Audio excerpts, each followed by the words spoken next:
نحمده ونصلي على رسوله الكريم اما بعد فاعوذ بالله من الشيطان الرجيم بسم الله الرحمن الرحيم ايها الذين آمنوا انفقوا مما رزقناكم من قبل ان يأتي يوم لا بيع فيه ولا خلة ولا شفاعة والكافرون هم الظالمون اللہ لا الہ الا هو الحی القیوم لا تأخذه سنة ولا نوم له ما في السماوات وما في الأرض من ذا الذي يشفع عنده إلا بإذنه يعلم ما بين أيديهم وما خلفهم ولا يحيطون بشيء من علمه إلا بما شاء وسع كرسيه السماوات والأرض ولا يؤوده حفظهما وهو العلي العظيم صدق الله العظيم رب اشرح لي صدري ويسر لي امري واحلل عقدة من لساني يفقهوا قولي۔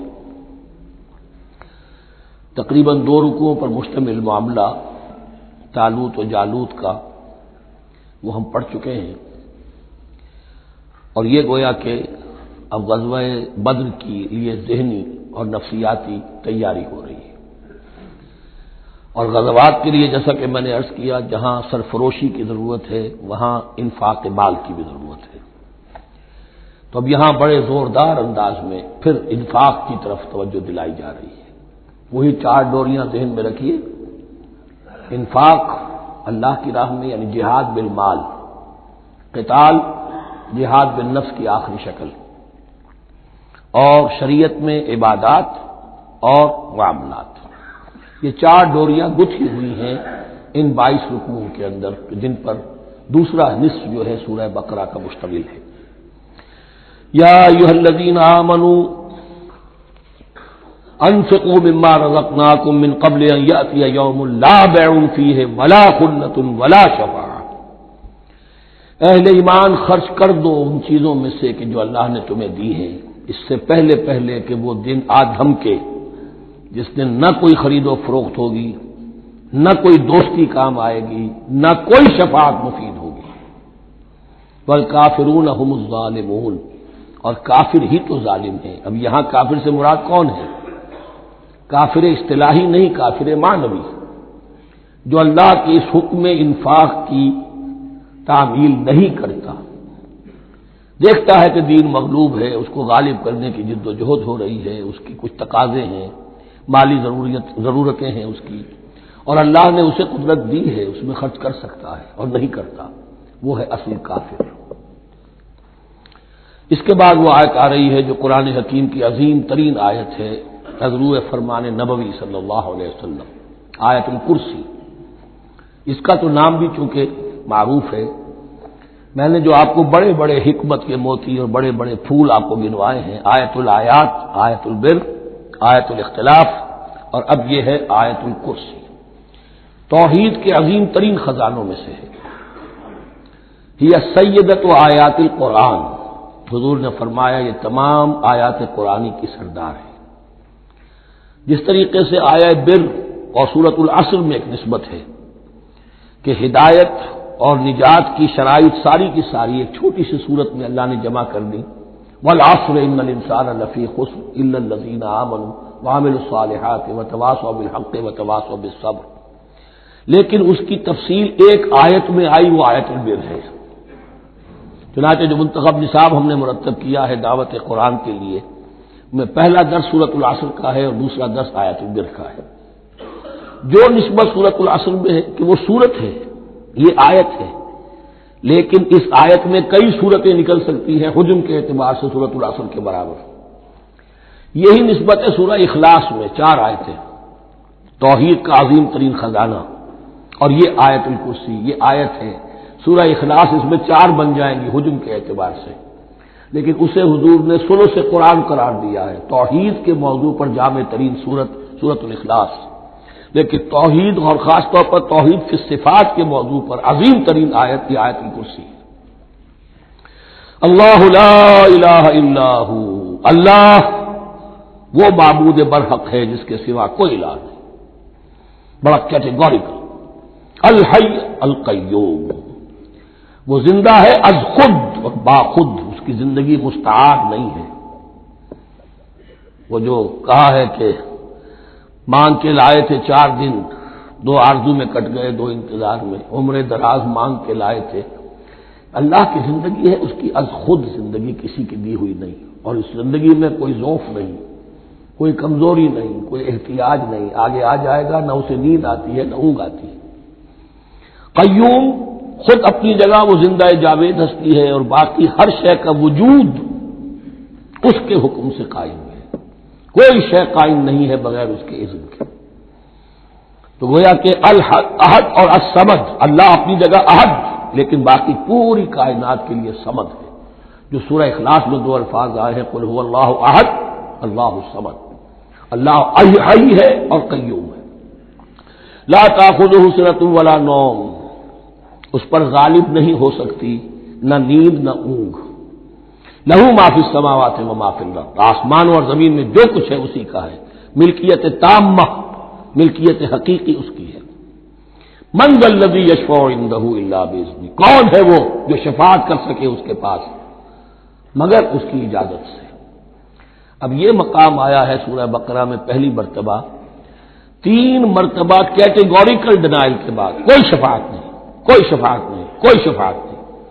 یہاں بھی جو انداز ہے بہت ہی جلالی انداز ہے، منظر نبی، کس کی یہ حیثیت ہے، کس کا یہ مقام ہے، کس کو یہ زور حاصل ہے کہ وہ اپنے اختیار کے بل پر، جو اپنی حیثیت کی بنیاد پر شفاعت کر سکے؟ ہاں، جس کے لیے اللہ اجازت دے دے۔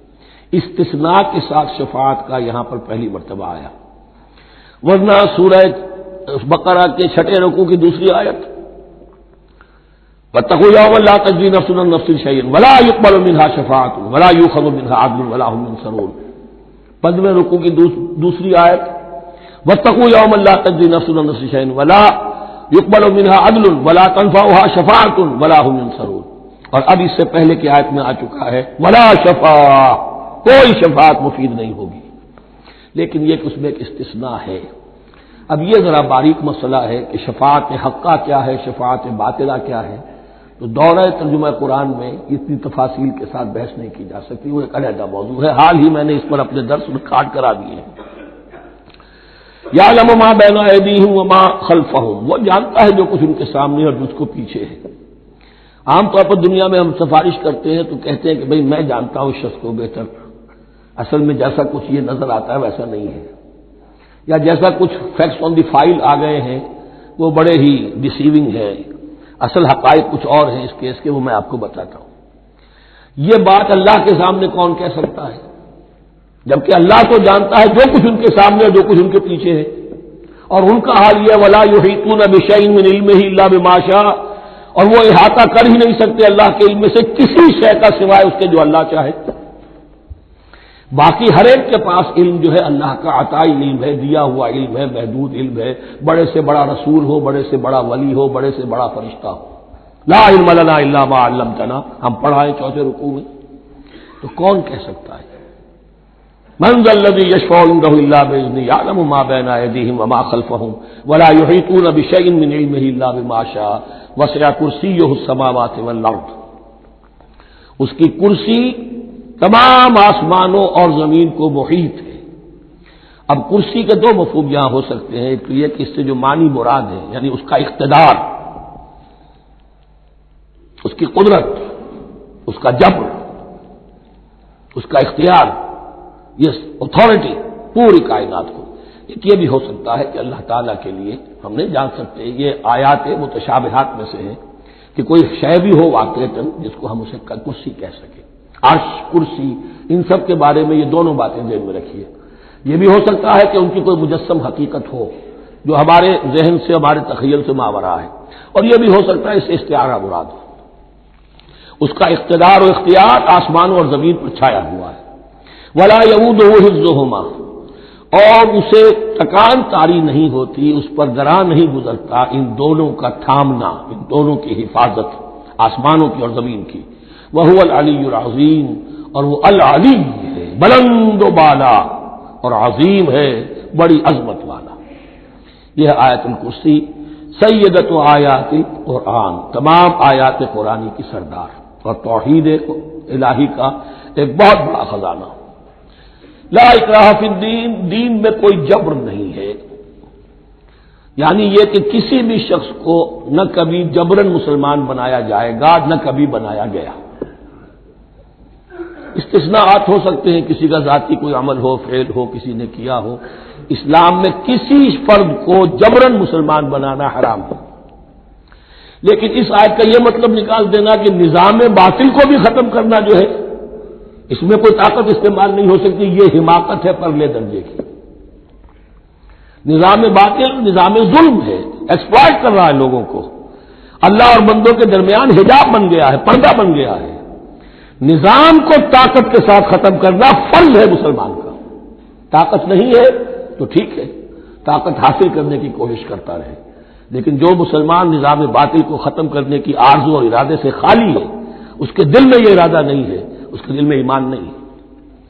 طاقت اور جبر نظام کو ختم کرنے پر صرف کیا جائے گا، کسی فرد کو مجبوراً مسلمان نہیں بنایا جائے گا۔ یہ ہے اصل میں اس آیت کا مفہوم۔ لا اکراہ فی الدین قد تبین الرشد من الغی، رشد ہدایت واضح ہو چکی ہے کجی سے، جتنی کجیاں ہیں، جتنے غلط راستے ہیں، جتنی شیطانی پگڈنڈیاں ہیں، ان سے جو صراط المستقیم ہے اس کو بالکل مبرہن کر دیا گیا ہے۔ فمن یکفر بالطاغوت، تو جو کوئی بھی طاغوت کا انکار کرے گا، دیکھیے اللہ پر ایمان لانے سے پہلے طاغوت کا انکار ضروری ہے۔ جیسے لا الہ الا اللہ، تو طاغوت، اور طاغوت کون ہے؟ طغا سے سرکش، جس نے اپنی حاکمیت کا اعلان کیا وہ طاغوت، جس نے غیر اللہ کی حاکمیت کو تسلیم کیا وہ طاغوت، اس کے تحت بننے والے سارے انسٹیٹیوشنز طاغوت، جو بھی ادارے ہوں، چاہے کتنے ہی خوشنما ادارے ہوں۔ ہے عدلیہ، لیکن وہ عدلیہ اللہ کے قانون کے مطابق فیصلے نہیں کر رہی، کچھ اور لوگوں کے بنائے ہوئے قانون کے مطابق فیصلے کر رہی، وہ طاغوت ہے۔ جو بھی اللہ کے حدود بندگی سے تجاوز کرتا ہے وہ طاغوت ہے۔ تو یعنی کسے کہتے ہیں؟ پانی دریا کی حدوں میں بہہ رہا ہے، لیکن جب وہ اپنی حدوں سے نکلا تو یعنی پہ ہے۔ دریا کو اپنی موج کی تو یانیوں سے کام، کشتی کسی کی پار ہو یا درمیان رہے اسے اس کی کیا فکر ہے؟ تو طغا اور بغا یہ دونوں بڑے قریب کے الفاظ ہیں، بغاوت اور طغیانی۔ فمن یکفر بالطاغوت، طاغوت کا انکار، جو کوئی کفر کرے طاغوت کے ساتھ، ویؤمن باللہ، اور پھر اللہ پر ایمان لائے۔ طاغوت سے بھی دوستی، اللہ پر بھی ایمان، اللہ کے دشمنوں سے بھی یارانہ، اور اللہ کے ساتھ بھی وفاداری کا دعویٰ، یہ چیز نہیں چل سکتی، یہی منافقت ہے۔ یکسو ہو جاؤ، حنیفا مسلما، فقد استمسک بالعروۃ الوثقی، جس شخص نے یہ کام کر لیا، طاغوت کی نفی اور اللہ پر ایمان، اس نے تو مضبوط کنڈا تھام لیا۔ تو سمجھئے کہ اگر کوئی شخص کسی جہاز، سمندری جہاز میں عرشے پر سے گر جائے، تیرنا بھی نہ آتا ہو، کسی طرح ہاتھ پاؤں مار کر وہ کسی کنڈے کے اوپر اگر ہاتھ اس کا پڑ گیا، تو اب وہ سمجھتا ہے کہ اس کو میں نہیں چھوڑوں گا، میری جان اسی سے وابستہ ہے، زندگی اسی سے ہے۔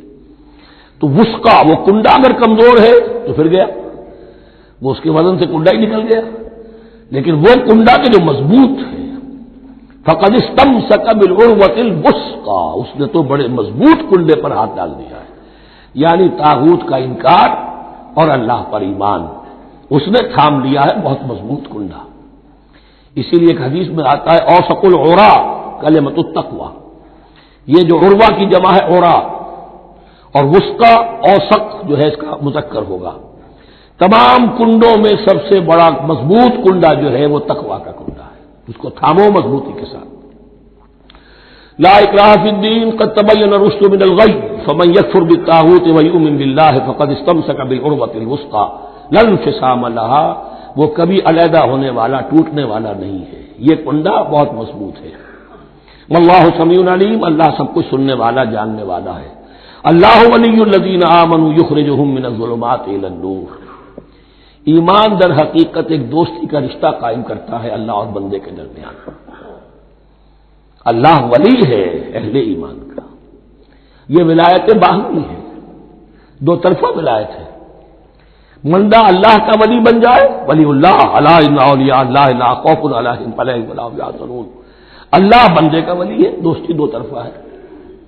اللہ ولی الذین آمنوا یخرجہم من الظلمات الی النور، اللہ پشت پناہ ہے، مددگار ہے، دوست ہے ان کا کہ جو ایمان لائے، اور انہیں نکالتا رہتا ہے ظلمات، اندھیروں کے مختلف شیڈز میں سے نور کی طرف۔ یہ آپ نوٹ کریں گے قرآن میں نور ہمیشہ تنہا آتا ہے، واحد، انوار کا لفظ قرآن میں نہیں ہے۔ نور ایک حقیقت واحدہ ہے، لیکن ظلمات ہمیشہ جمع میں آئے گا، اس کے شیڈز مختلف ہیں، شیڈز آف ڈارکنس، بہت گہری ڈارکنس ہے، ذرا اس سے کمتر ہے، اس سے کمتر ہے۔ تو جتنے بھی شیڈز ہیں، کفر کا ہے، شرک کا ہے، الحاد کا ہے، مادہ پرستی کا ہے، ایگنوسٹسزم کا ہے، لا ادریت کا ہے، جتنے بھی فلسفے غلط ہیں، جتنے بھی نظریات غلط ہیں، جتنے بھی عمل کی غلط راہیں ہیں، ان سب کے اندھیاروں سے نکال کر اللہ تعالیٰ اہل ایمان کو ایمان کی روشنی کے اندر لاتا رہتا ہے۔ والذین کفروا اولیاءہم الطاغوت، ان کے برعکس جنہوں نے کفر کیا ان کے پشت پناہ اور ساتھی اور مددگار ہیں اب طاغوت، یخرجونہم من النور الی الظلمات، اور وہ ان کو نکالتے رہتے ہیں تدریجاً، اور نور کا کہ تھوڑی بہت رمق ملا بھی تھا انہیں نور کا تو ان سے محروم کر کے ظلمات، یخرجونہم من النور الی الظلمات، نور سے ظلمات کی طرف نکالتے رہتے ہیں۔ اولئک اصحاب النار هم فیہا خالدون، وہ ہیں آگ والے، اس میں ہمیشہ ہمیش رہیں گے۔ اللہم اجعلنا من عبادک المؤمنین، اللہم اخرجنا من الظلمات الی النور، آمین یا رب العالمین۔ اب اس کے بعد یہ بڑی عظیم آیت جو آئی ہے توحید کی، اور اس کے بعد یہ دو، یہ بھی اپنی جگہ بڑی عظیم آیات ہیں حکمت اور فلسفہ دین کے اعتبار سے۔ اس کے بعد کچھ واقعات دیے جا رہے ہیں، حضرت ابراہیم علیہ السلام کی زندگی کا ایک واقعہ اور حضرت عزیر علیہ السلام کی زندگی کا واقعہ۔ الم تر الی الذی حاج ابراہیم فی ربہ ان آتاہ اللہ الملک، کیا تم نے دیکھا اس شخص کو جس نے کہ محاجہ کیا تھا، مناظرہ کیا تھا، حجت بازی کی تھی ابراہیم سے، اس وجہ سے کہ اللہ نے اسے بادشاہی دی ہوئی تھی، نمرود۔ یہ ذہن میں رکھیے کہ نمرود اصل میں لقب تھا، کسی کا نام نہیں تھا، جیسے فرعون مصر کے بادشاہوں کا لقب ہے۔ فرعونہ، نماردہ جو ہے یہ عراق کے بادشاہ تھے، بیبیلونیا۔ تو حضرت ابراہیم کی پیدائش بھی شہر ار میں ہوئی تھی کہ جو بیبیلونیا کا ایک شہر تھا عراق کا، اور وہاں بادشاہت تھی نمرود کی۔ جیسے فرعون نے مصر میں دعویٰ کیا تھا اپنی بادشاہی کا اور اپنی خدائی کا، اور یہ ہے سیاسی بادشاہی، یہ نہیں کہ ہم نے دنیا پیدا کی ہے، مطلب یہ اختیار مطلق ہمارے ہاتھ میں ہے، ہم جس چیز کو چاہے غلط قرار دے دیں، جس چیز کو چاہے صحیح قرار دے دیں، یہی ہے اصل میں خدائی اختیار ہاتھ میں لے لیا۔ اللہ کا حق ہے تحریر و تحریم، کسی شے کو حلال کرنا، کسی کو حرام قرار دینا، اختیار واحد اللہ کے ہاتھ میں ہے۔ جس شخص نے بھی اپنے ذمے لے لیا، قانون سازی کا اختیار لے لیا اللہ کے قانون سے آزاد ہو کر، وہی طاغوت ہے، وہی شیطان ہے، وہی نمرود ہے، وہی فرعون ہے۔ تو اس نے، وہ نمرود نے کہا، محاجہ کیا، اس قال ابراہیم ربی الذی یحیی و یمیت، میرا رب تو وہ ہے جو زندہ کرتا ہے اور مارتا ہے۔ قال انا احیی و امیت، انہوں نے کہا میں بھی کر سکتا ہوں۔ اس نے جیل سے دو قیدی منگوائے، دونوں کنڈیمڈ تھے، اور ایک کی گردن وہی اڑائی اور ایک کو کہا جاؤ معاف، دیکھو میں نے جس کو چاہا زندہ رکھا اور جس کو چاہا مار دیا۔ حضرت ابراہیم نے دیکھا کہ یہ کٹ حجتی پر اترا ہوا ہے، تو العجب المسکت، جواب ایسا دیا جانا چاہیے کہ جو اس کو چپ کر دے۔ قال ابراہیم فإن اللہ یاتی بالشمس من المشرق فأت بها من المغرب، حضرت ابراہیم نے فرمایا اللہ تو سورج کو نکالتا ہے مشرق سے، اگر تو خدائی کا مدعی ہے تو نکال کے دکھا اسے مغرب سے۔ فبہت الذی کفر، تو مبہوت ہو کر رہ گیا وہ کافر، اب اس کے پاس کوئی جواب نہیں تھا۔ واللہ لا یہدی القوم الظالمین، اور اللہ ظالموں کو ہدایت نہیں دیا کرتا۔ ہدایت تو نہیں ہوئی، چپ ہو گیا، لیکن چپ کیا ہوا، اس کے بعد تو فیصلہ ہوا کہ انہیں آگ میں جھونک دیا جائے۔ او کالذی مر علی قریۃ وہی خاویۃ علی عروشہا، یا پھر اس شخص کے واقعے کو ذرا یاد کرو، کیا تم نے نہیں دیکھا کہ جس کا گزر ہوا ایک بستی پر اور وہ اوندھی پڑی ہوئی تھی اپنی چھتوں پر۔ اگرچہ مختلف تفاسیر میں مختلف آپ کو شاید اس کی تعبیرات ملے، یہ اصل میں ہوا ہے کہ جب نمرود، جس کا نام تھا بخت نصر، نیبوکیڈنیزر، اس نے 586 قبل مسیح میں، حضرت مسیح سے 586 قبل، اس نے حملہ کیا فلسطین پر۔ دیکھیے عراق اور فلسطین کی، اسرائیل کی اور عراق کی اس وقت بھی سب سے بڑی دشمنی ہے آپس میں، وہی دشمنی جو ہے 2500 سال پرانی بھی ہے۔ اس نے وہ نمرود بابل، نیبوکیڈنیزر جس کا نام تھا، اس نے حملہ کیا، 12 لاکھ کی آبادی تھی، 6 لاکھ کو قتل کیا اور 6 لاکھ کو بھیڑوں بکریوں کی طرح ہانکتا ہوا قیدی بنا کر لے گیا۔ 150 برس تک کیپٹیوٹی میں رہے ہیں یہ، اور یروشلم اجڑا رہا ہے، کوئی نفس نہیں، کوئی متنفس نہیں تھا، کوئی انسان نہیں، کوئی 2 اینٹیں سلامت نہیں چھوڑی۔ اسی وقت وہ ہیکل سلیمانی جو ہے وہ شہید کیا گیا، اور ان کے کہنے کے مطابق اس کے ایک تہخانے میں وہ تابوت سکینہ بھی تھا جہاں ربائی ان کے موجود تھے، اور وہ ربائی بھی وہیں پر ان کی موت واقع ہوئی، اور تابوت سکینہ بھی ہے، اگر ان کا قول صحیح ہے۔ تو جس زمانے میں یہ اجڑی ہوئی بستی تھی، حضرت عزیر علیہ السلام کا گزر ہوا، انہوں نے دیکھا کوئی متنفس نہیں، تو انہوں نے کیا کہا، قال انا یحیی ھذہ اللہ بعد موتھا، اللہ اس بستی کو اس کے اس طرح مردہ اور برباد ہو جانے کے بعد کیسے زندہ کرے گا؟ اب اس میں کیسے احیاء ہو سکتا ہے؟ دوبارہ کیسے اس میں لوگ آ کر آباد ہو سکتے ہیں؟ اتنی بڑی بربادی، اتنی تباہی، کوئی متنفس نہیں، کوئی 2 اینٹیں سلامت نہیں۔ فَأَمَاتَهُ اللَّهُ مِائَةَ عَامٍ ثُمَّ بَعَثَهُ، تو اللہ نے اس پر موت وارد کر دی 100 برس کے لیے، اور پھر انہیں اٹھایا۔ قَالَ كَمْ لَبِثْتَ، سوال کیا کتنے عرصے رہے ہو یہاں؟ حضرت عزیر جو ہیں، کیونکہ جو رینائسنس ہوا ہے تاریخ بنی اسرائیل میں، اس کے نقیب، اس کے اصل جو بنیاد ہے وہ یہ ہے۔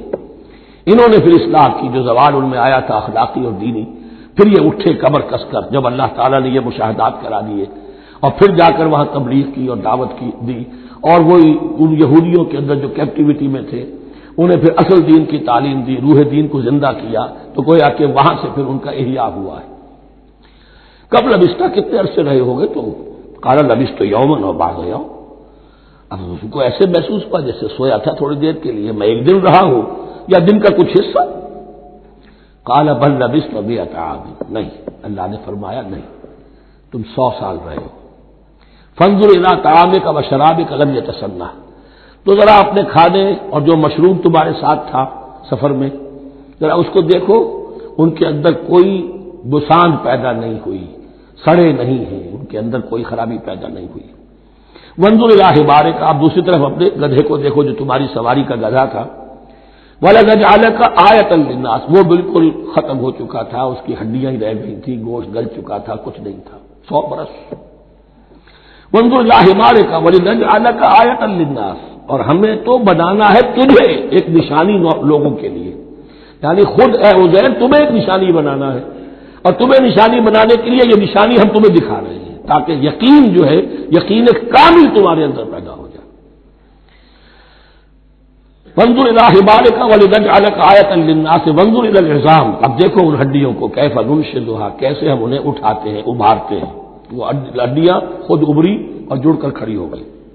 ثم نکسوها لحما، پھر دیکھو تمہاری نگاہوں کے سامنے اس کو گوشت پہناتے ہیں۔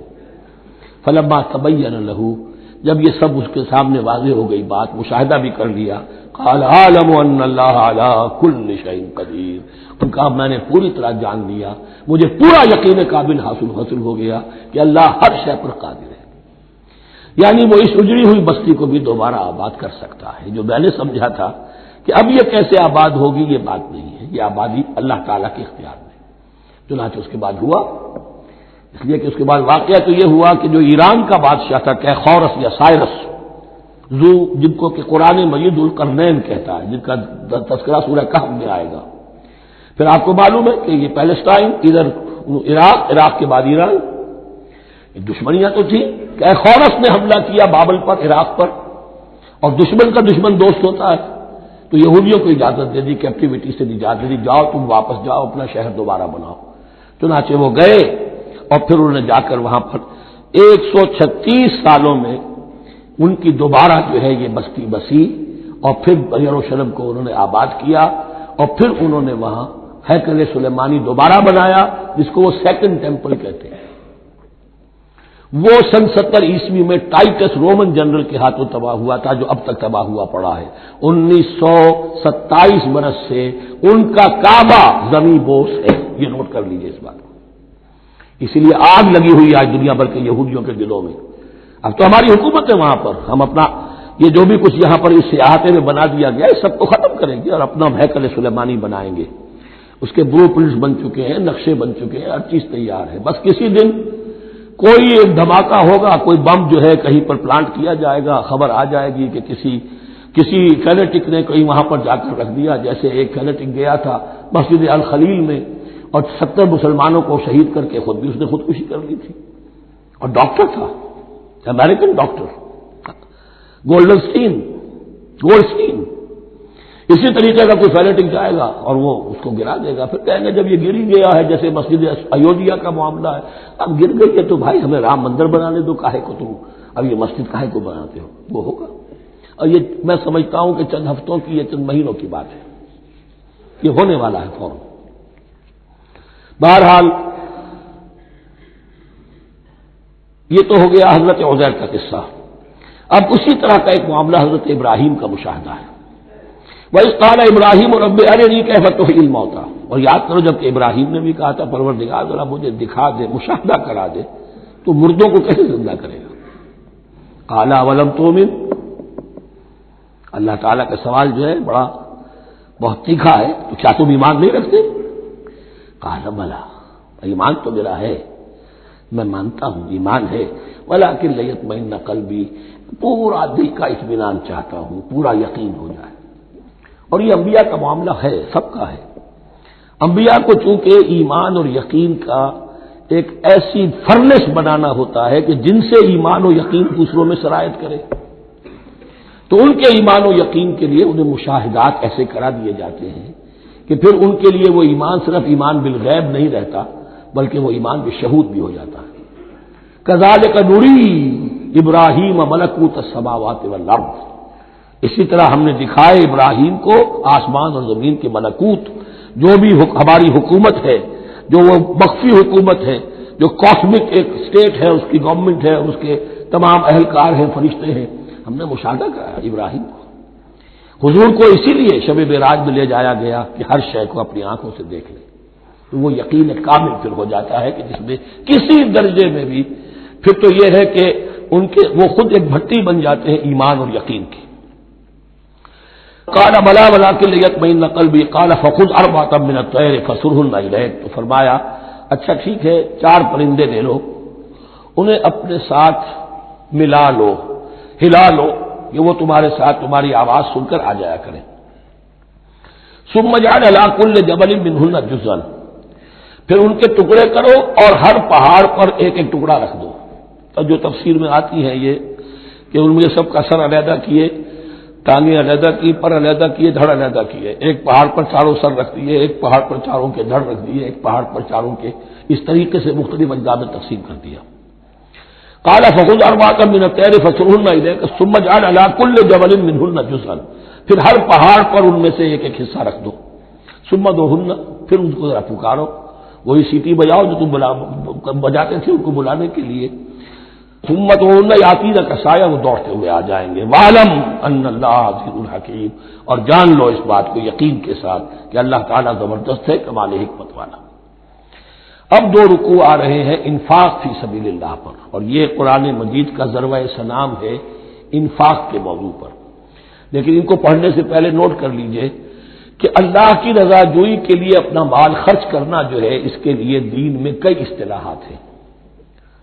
کھانا کھلانا، یطعمون الطعام علی حبہ مسکینا ویتیما واسیرا، آتى المال علی حبہ ذوی القربى والیتامى، ایتاء مال، اعطاء، پھر اس سے آگے آتا ہے صدقہ، زکوٰۃ، انفاق، قرض حسنہ۔ یہ 5-6 ٹرمز ہیں، لیکن ان ٹرمز کے اندر ایک تقسیم ذہن میں رکھیے کہ 2 مدیں ہیں بڑی بڑی اللہ تعالیٰ کی رضا جوئی کے لیے مال خرچ کرنے کی۔ ایک مد ہے غربا، یتامہ، مساکین، محتاج، بیوائیں، ان کے لیے، یعنی ابنائے نو میں سے یہ آپ کے معاشرے کے اجزاء ہیں، آپ کے بھائی بند ہیں، آپ کے رشتہ دار ہیں، آپ کے اعزاء و اقربا ہیں، ان کے لیے خرچ کرنا تو یہ بھی اللہ کو بہت پسند ہے، اس کا واجب ملے گا۔ یہ بھی گویا کہ اللہ تعالیٰ ہی کے لیے آپ نے خرچ کیا۔ ایک عین اللہ کے دین کے لیے خرچ کرنا، انفاق کا لفظ اس کے لیے ہے اور قرض حسنہ اس کے لیے۔ انفاق کے مال، انفاق فی سبیل اللہ، اللہ کی راہ میں خرچ کرنا، اللہ کے دین کی دعوت کو عام کرنا، اللہ کی کتاب کے پیغام کو عام کرنا، اللہ کے دین کی دعوت کو اس طرح ابھارنا کہ باطل کے ساتھ زور آزمائی کرنے والی ایک طاقت پیدا ہو جائے، ایک جماعت وجود میں آئے، اس کے لیے اساد و سامان فراہم کرنا تاکہ دین کے غلبے کی ہر مرحلے کے جو تقاضے اور ضرورتیں ہیں وہ پوری ہو سکیں۔ تو جو اس کام میں صرف ہوگا وہ ہے انفاق فی سبیل اللہ یا اللہ کے ذمے قرض حسنہ۔ تو یہاں اصل میں اس کی بات ہو رہی ہے انفاق کی۔ مثل الذین ينفقون اموالهم فی سبیل اللہ ہے، مثال ان کی جو اپنے مال خرچ کرتے ہیں اللہ کی راہ میں۔ عام طور پر یہ فی سبیل اللہ جو ہے وہ سبیل پانی کی بنا دی، وہ بھی سبیل ہے، ٹھیک ہے، وہ بھی سبیل تو ہے، نیکی کا وہ بھی راستہ ہے، سبیل اللہ ہے، لیکن یہ کہ فی سبیل اللہ خرچ جو ہے اس کا بالکل مفہوم اور ہے، وہ صدقہ ہے، خیرات ہے۔ زکوٰۃ بھی اصلاً جو ہے وہ غریبوں کا حق ہے، لیکن اس میں بھی ایک مرد سبیل اللہ کی رکھی ہوئی ہے۔ اگر تو آپ کے قریب اعزاء و اقارب ہیں، غربا ہیں، تو ان کا حق فائق ہے، پہلے ان کو دیجیے، ورنہ پھر یہ ہے کہ اس میں سے جو بھی ہے وہ دین کے کام کے لیے۔ جب دین یتیمی کی حالت کو آ گیا ہو تو سب سے بڑا یتیم تو دین ہے، آج کے وقت سب سے بڑا یتیم دین ہے۔ بہرحال فی سبیل اللہ انفاق، مثل الذین ينفقون اموالهم فی سبیل اللہ کمثل حبۃ انبتت سبع سنابل فی کل سنبلۃ مئۃ حبۃ، مثال ان کی جو اللہ کی راہ میں خرچ کرتے ہیں اللہ کے دین کے لیے، ایسے ہے جیسے ایک دانہ کہ اس سے 7 سنبلیں پیدا ہوئیں، 7 خوشیں، 7 بالیاں، یہ 7 سٹے۔ باجرے کا سٹا ہوگا کتنے دانے ہوتے ہیں اس میں؟ مکئی کا سٹا ہے اس میں کتنے دانے ہیں؟ فی کل سنبلۃ مئۃ حبۃ، اس میں 100 دانے موجود ہیں ہر ایک میں، تو ایک دانے سے 700 دانے وجود میں آ گئے۔ اسی طریقے سے اللہ تعالی جو بھی اس کے دین کے لیے مال خرچ کرے گا اس کے مال میں اضافہ کرے گا، اللہ تعالیٰ ان کو جزا دے گا اور اس کو بڑھاتا رہے گا اپنے ہاں۔ واللہ یضاعف لمن یشاء، اور یہ تو تمہیں تمثیلاً بتایا ہے، اللہ اس سے بھی دگنا کرے گا جس کو چاہے گا، صرف 700 گنا نہیں، اور جتنا چاہے گا بڑھائے گا۔ واللہ واسع علیم، اللہ کے خزانوں میں کوئی کمی نہیں ہے، بڑی وسعت والا ہے اللہ، بہت سمائی والا ہے اور وہ سب کچھ جاننے والا ہے۔ الذین ينفقون اموالهم فی سبیل اللہ، پھر جو لوگ کہ اپنا مال خرچ کرتے ہیں اللہ کی راہ میں، ثم لا يتبعون ما انفقوا منا ولا اذى، پھر جو کچھ وہ خرچ کرتے ہیں اس کے بعد نہ تو تکلیف پہنچاتے ہیں نہ احسان جتاتے ہیں۔ دیکھیے جی میں نے اس وقت اتنا چندہ دیا تھا، معلوم ہوا کہ میرا حق جو ہے وہ زیادہ ہے، پھر میری بات مانی جانی چاہیے۔ ہم چندے زیادہ دیتے ہیں تو رات میں بات بھی تو ہماری چلنی چاہیے۔ یا اگر کسی جو کارکن کو دیا ہے جو اللہ کے دین کے لیے کام کر رہا ہے، یہ بھی ان 2 رکوعوں کے آخر میں بات واضح ہو جائے گی۔ کوئی شخص اللہ کے دین کے کام میں لگا ہوا، آپ اس کو ساتھ تعاون کر رہے ہیں تاکہ وہ اپنی معاش کے اوپر اپنا وقت نہ لگائے، اپنا پورا وقت جو ہے وہ دین کی خدمت میں لگائے۔ لیکن اب اگر کہیں آپ نے اس کو جتا بھی دیا، اس پر احسان بھی رکھ دیا، کوئی تکلیف دہ کلمہ کہہ دیا، تو جو آپ کا اجر و ثواب تھا وہ 0 ہو جائے گا۔ الذین ينفقون اموالهم فی سبیل اللہ ثم لا یتبعون ما انفقوا منا ولا اذى، جو انفاق کرتے ہیں اس کے بعد اس کے پیچھے نہ تو جتلاتے ہیں نہ کوئی اور تکلیف پہنچاتے ہیں۔ لہم اجرہم عند ربہم ولا خوف علیہم ولا هم یحزنون، ان کا اجر ان کے رب کے پاس محفوظ ہے اور ان کے لیے مغفرت ہے۔ ولا خوف علیہم ولا هم یحزنون، ان کے اوپر نہ کوئی خوف ہوگا اور نہ کوئی حزن سے دوچار ہوں گے۔ قول معروف، بھلی بات کہنا، ومغفرہ اور درگزر کرنا، خیر بہتر ہے من صدقۃ، اس خیرات سے یتبعھا اذی، جس کے بعد کے اذیت پہنچائی جائے۔ کوئی آپ سے فرض کیجئے کوئی ضرورت کے لیے آئی گیا ہے، کسی نے ہاتھ پھیلا دیا ہے، اگر آپ نہیں کر سکتے مدد، قول معروف، نرمی کے ساتھ جواب دے دیجئے، معذرت کر لیجئے۔ یا یہ ہے کہ اگر کسی سائی نے آپ کے ساتھ درستی کی ہے تو پھر بھی یہ ڈانٹیے نہیں، وہاں مسائل فلا تنہر، پھر بھی یہ ہے کہ مغفرت معاف کیجئے۔ یہ کہیں بہتر ہے اس سے کہ دے تو دیا، خیر من صدقۃ یتبعها اذى، اس کے بعد اسے دو چار جملے بھی سنوا دیے، کوئی اور سلواتیں بھی سنا دی اسے، تو اس کا کوئی فائدہ نہیں ہوا۔ واللہ غنی حلیم، اللہ تعالیٰ غنی ہے اور حلیم ہے۔ یہ کیوں کہا گیا کہ تم اگر کسی کو دے رہے ہو تو اصل میں اللہ کو دے رہے ہو۔ ایک حدیث میں آتا ہے کہ اللہ تعالیٰ اپنے بندے سے شکایت کرے گا، اے میرے بندے تیرے پاس مال تھا، میں نے تجھ سے مال طلب کیا تھا، میں بھوکا تھا، میں نے تجھ سے روٹی مانگی، تو نے مجھے کھلایا نہیں۔ بندہ کہے اللہ تو غنی ہے، تجھے بھوک تجھے احتیاج ہے، کہ وہ جو میرا بندہ تھا جو بھوکا تھا اس نے جو مانگا تھا تجھ سے وہ میں ہی تھا، میرا بندہ تھا، الخلق عیال اللہ، تجھ سے کھانے کو نہیں دیا تمہیں، تو گویا کہ مجھے نہیں دیا۔ اے میرے بندے میں ننگا تھا، میں نے تجھ سے میں چاہا کہ میرا ستر ڈھانپ دے، مجھے کوئی لباس دے دے، لیکن یہ کہ تو نے نہیں دیا۔ یہ اسی طریقے سے تو سمجھ لیجئے کہ اللہ تو غنی ہے، جو دے رہے ہو سمجھ لو کہ اللہ کو دے رہے ہو، اور حلیم ہے، وہ حلم والا ہے، فوراً نہیں پکڑتا تمہیں۔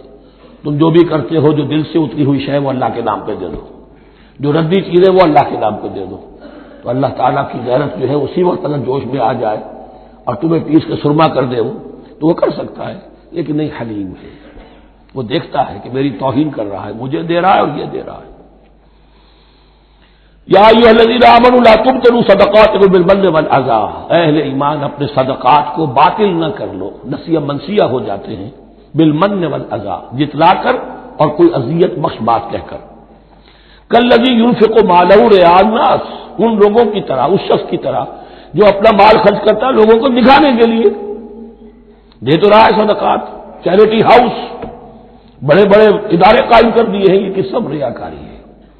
کوئی سرکار دربار میں رسائی کے لیے فاؤنڈیشنز بنے ہوئے، کچھ اپنے وہ ٹیکس بچانے کے لیے، کچھ اور اپنی ناموری، کیونکہ پھر الیکشن بھی لڑنا ہے۔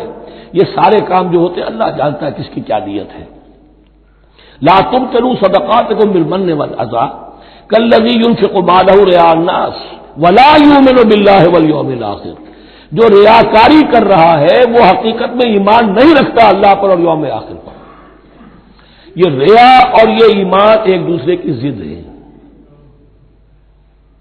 جیسا کہ حدیث بار بار سنا چکا ہوں، من صلی یرائی فقد اشرکا ومن صام یرائی فقد اشرکا ومن تصدق یرائی فقد اشرکا، جس نے دکھاوے کے لیے نماز پڑھی اس نے شرک کیا، جس نے دکھاوے کے لیے روزہ رکھا اس نے شرک کیا، جس نے دکھانے کے لیے لوگوں کو صدقہ خیرات دیا اس نے شرک کیا۔ ولا یؤمن باللہ والیوم الآخر فمثلہ کمثل صفوان علیہ تراب فاصابہ وابل فترکہ صلدا، تو اس کی مثال اس چٹان کی سی ہے، اس پر کچھ تھوڑا سا غبار، کچھ ریت جم گئی تھی، تو اگر کسی چٹان کے اوپر کچھ تھوڑی سی تہ آ گئی ہو مٹی کی، وہاں آپ نے کوئی بیج ڈال دیے، کوئی فصل بھی ہو گئی، فاصابہ وابل، اب آیا زوردار ایک بارش کا چھینٹا پڑا، زوردار بیج پڑا، فترکہ صلدا، وہ ساری اوپر کی تھوڑی سی تہ تھی، وہ مٹی بھی بہ گئی اور آپ کی محنت بھی گئی، وہ آپ کا بیج بھی گیا اور آپ کی فصل بھی گئی، وہ چٹان جو ہے چٹیل چٹان وہ اندر سے نکل آئی، یعنی سب کچھ گیا۔ ریاکاری میں اس کا مطلب یہ ہے مال بھی دیا اور حاصل کچھ نہ ہوا، بیج بھی گیا، اور اللہ کے ہاں کسی اجر و ثواب کا سوال ہی نہیں۔ لا یقدرون علی شیء مما کسبوا، جو محنت انہوں نے کی تھی، اس تھوڑی سی مٹی جو جم گئی تھی اس میں بھی کچھ ہل چلایا تھا، کچھ بیج ڈالا تھا، اب اس میں کوئی قدرت انہیں حاصل نہیں ہے، سب کچھ گیا۔ واللہ لا یہدی القوم الکافرین، اور اللہ ایسے کافروں کو ہدایت نہیں دیتا، راہ یاب نہیں کرتا۔ ومثل الذین ينفقون اموالهم ابتغاء مرضات اللہ، اس کے برعکس وہ لوگ، وہی سائملٹینیس کنٹراسٹ، جب ایک ریاکاری کے خرچ کے لیے وہ ایک مثال دی گئی، تمثیل اور تشبیہ دی گئی، تو اب جو واقعتاً اللہ تعالیٰ کے اجر و ثواب کے لیے خلوص و اخلاص کے ساتھ خرچ کرتا ہے اس کے لیے بھی مثال۔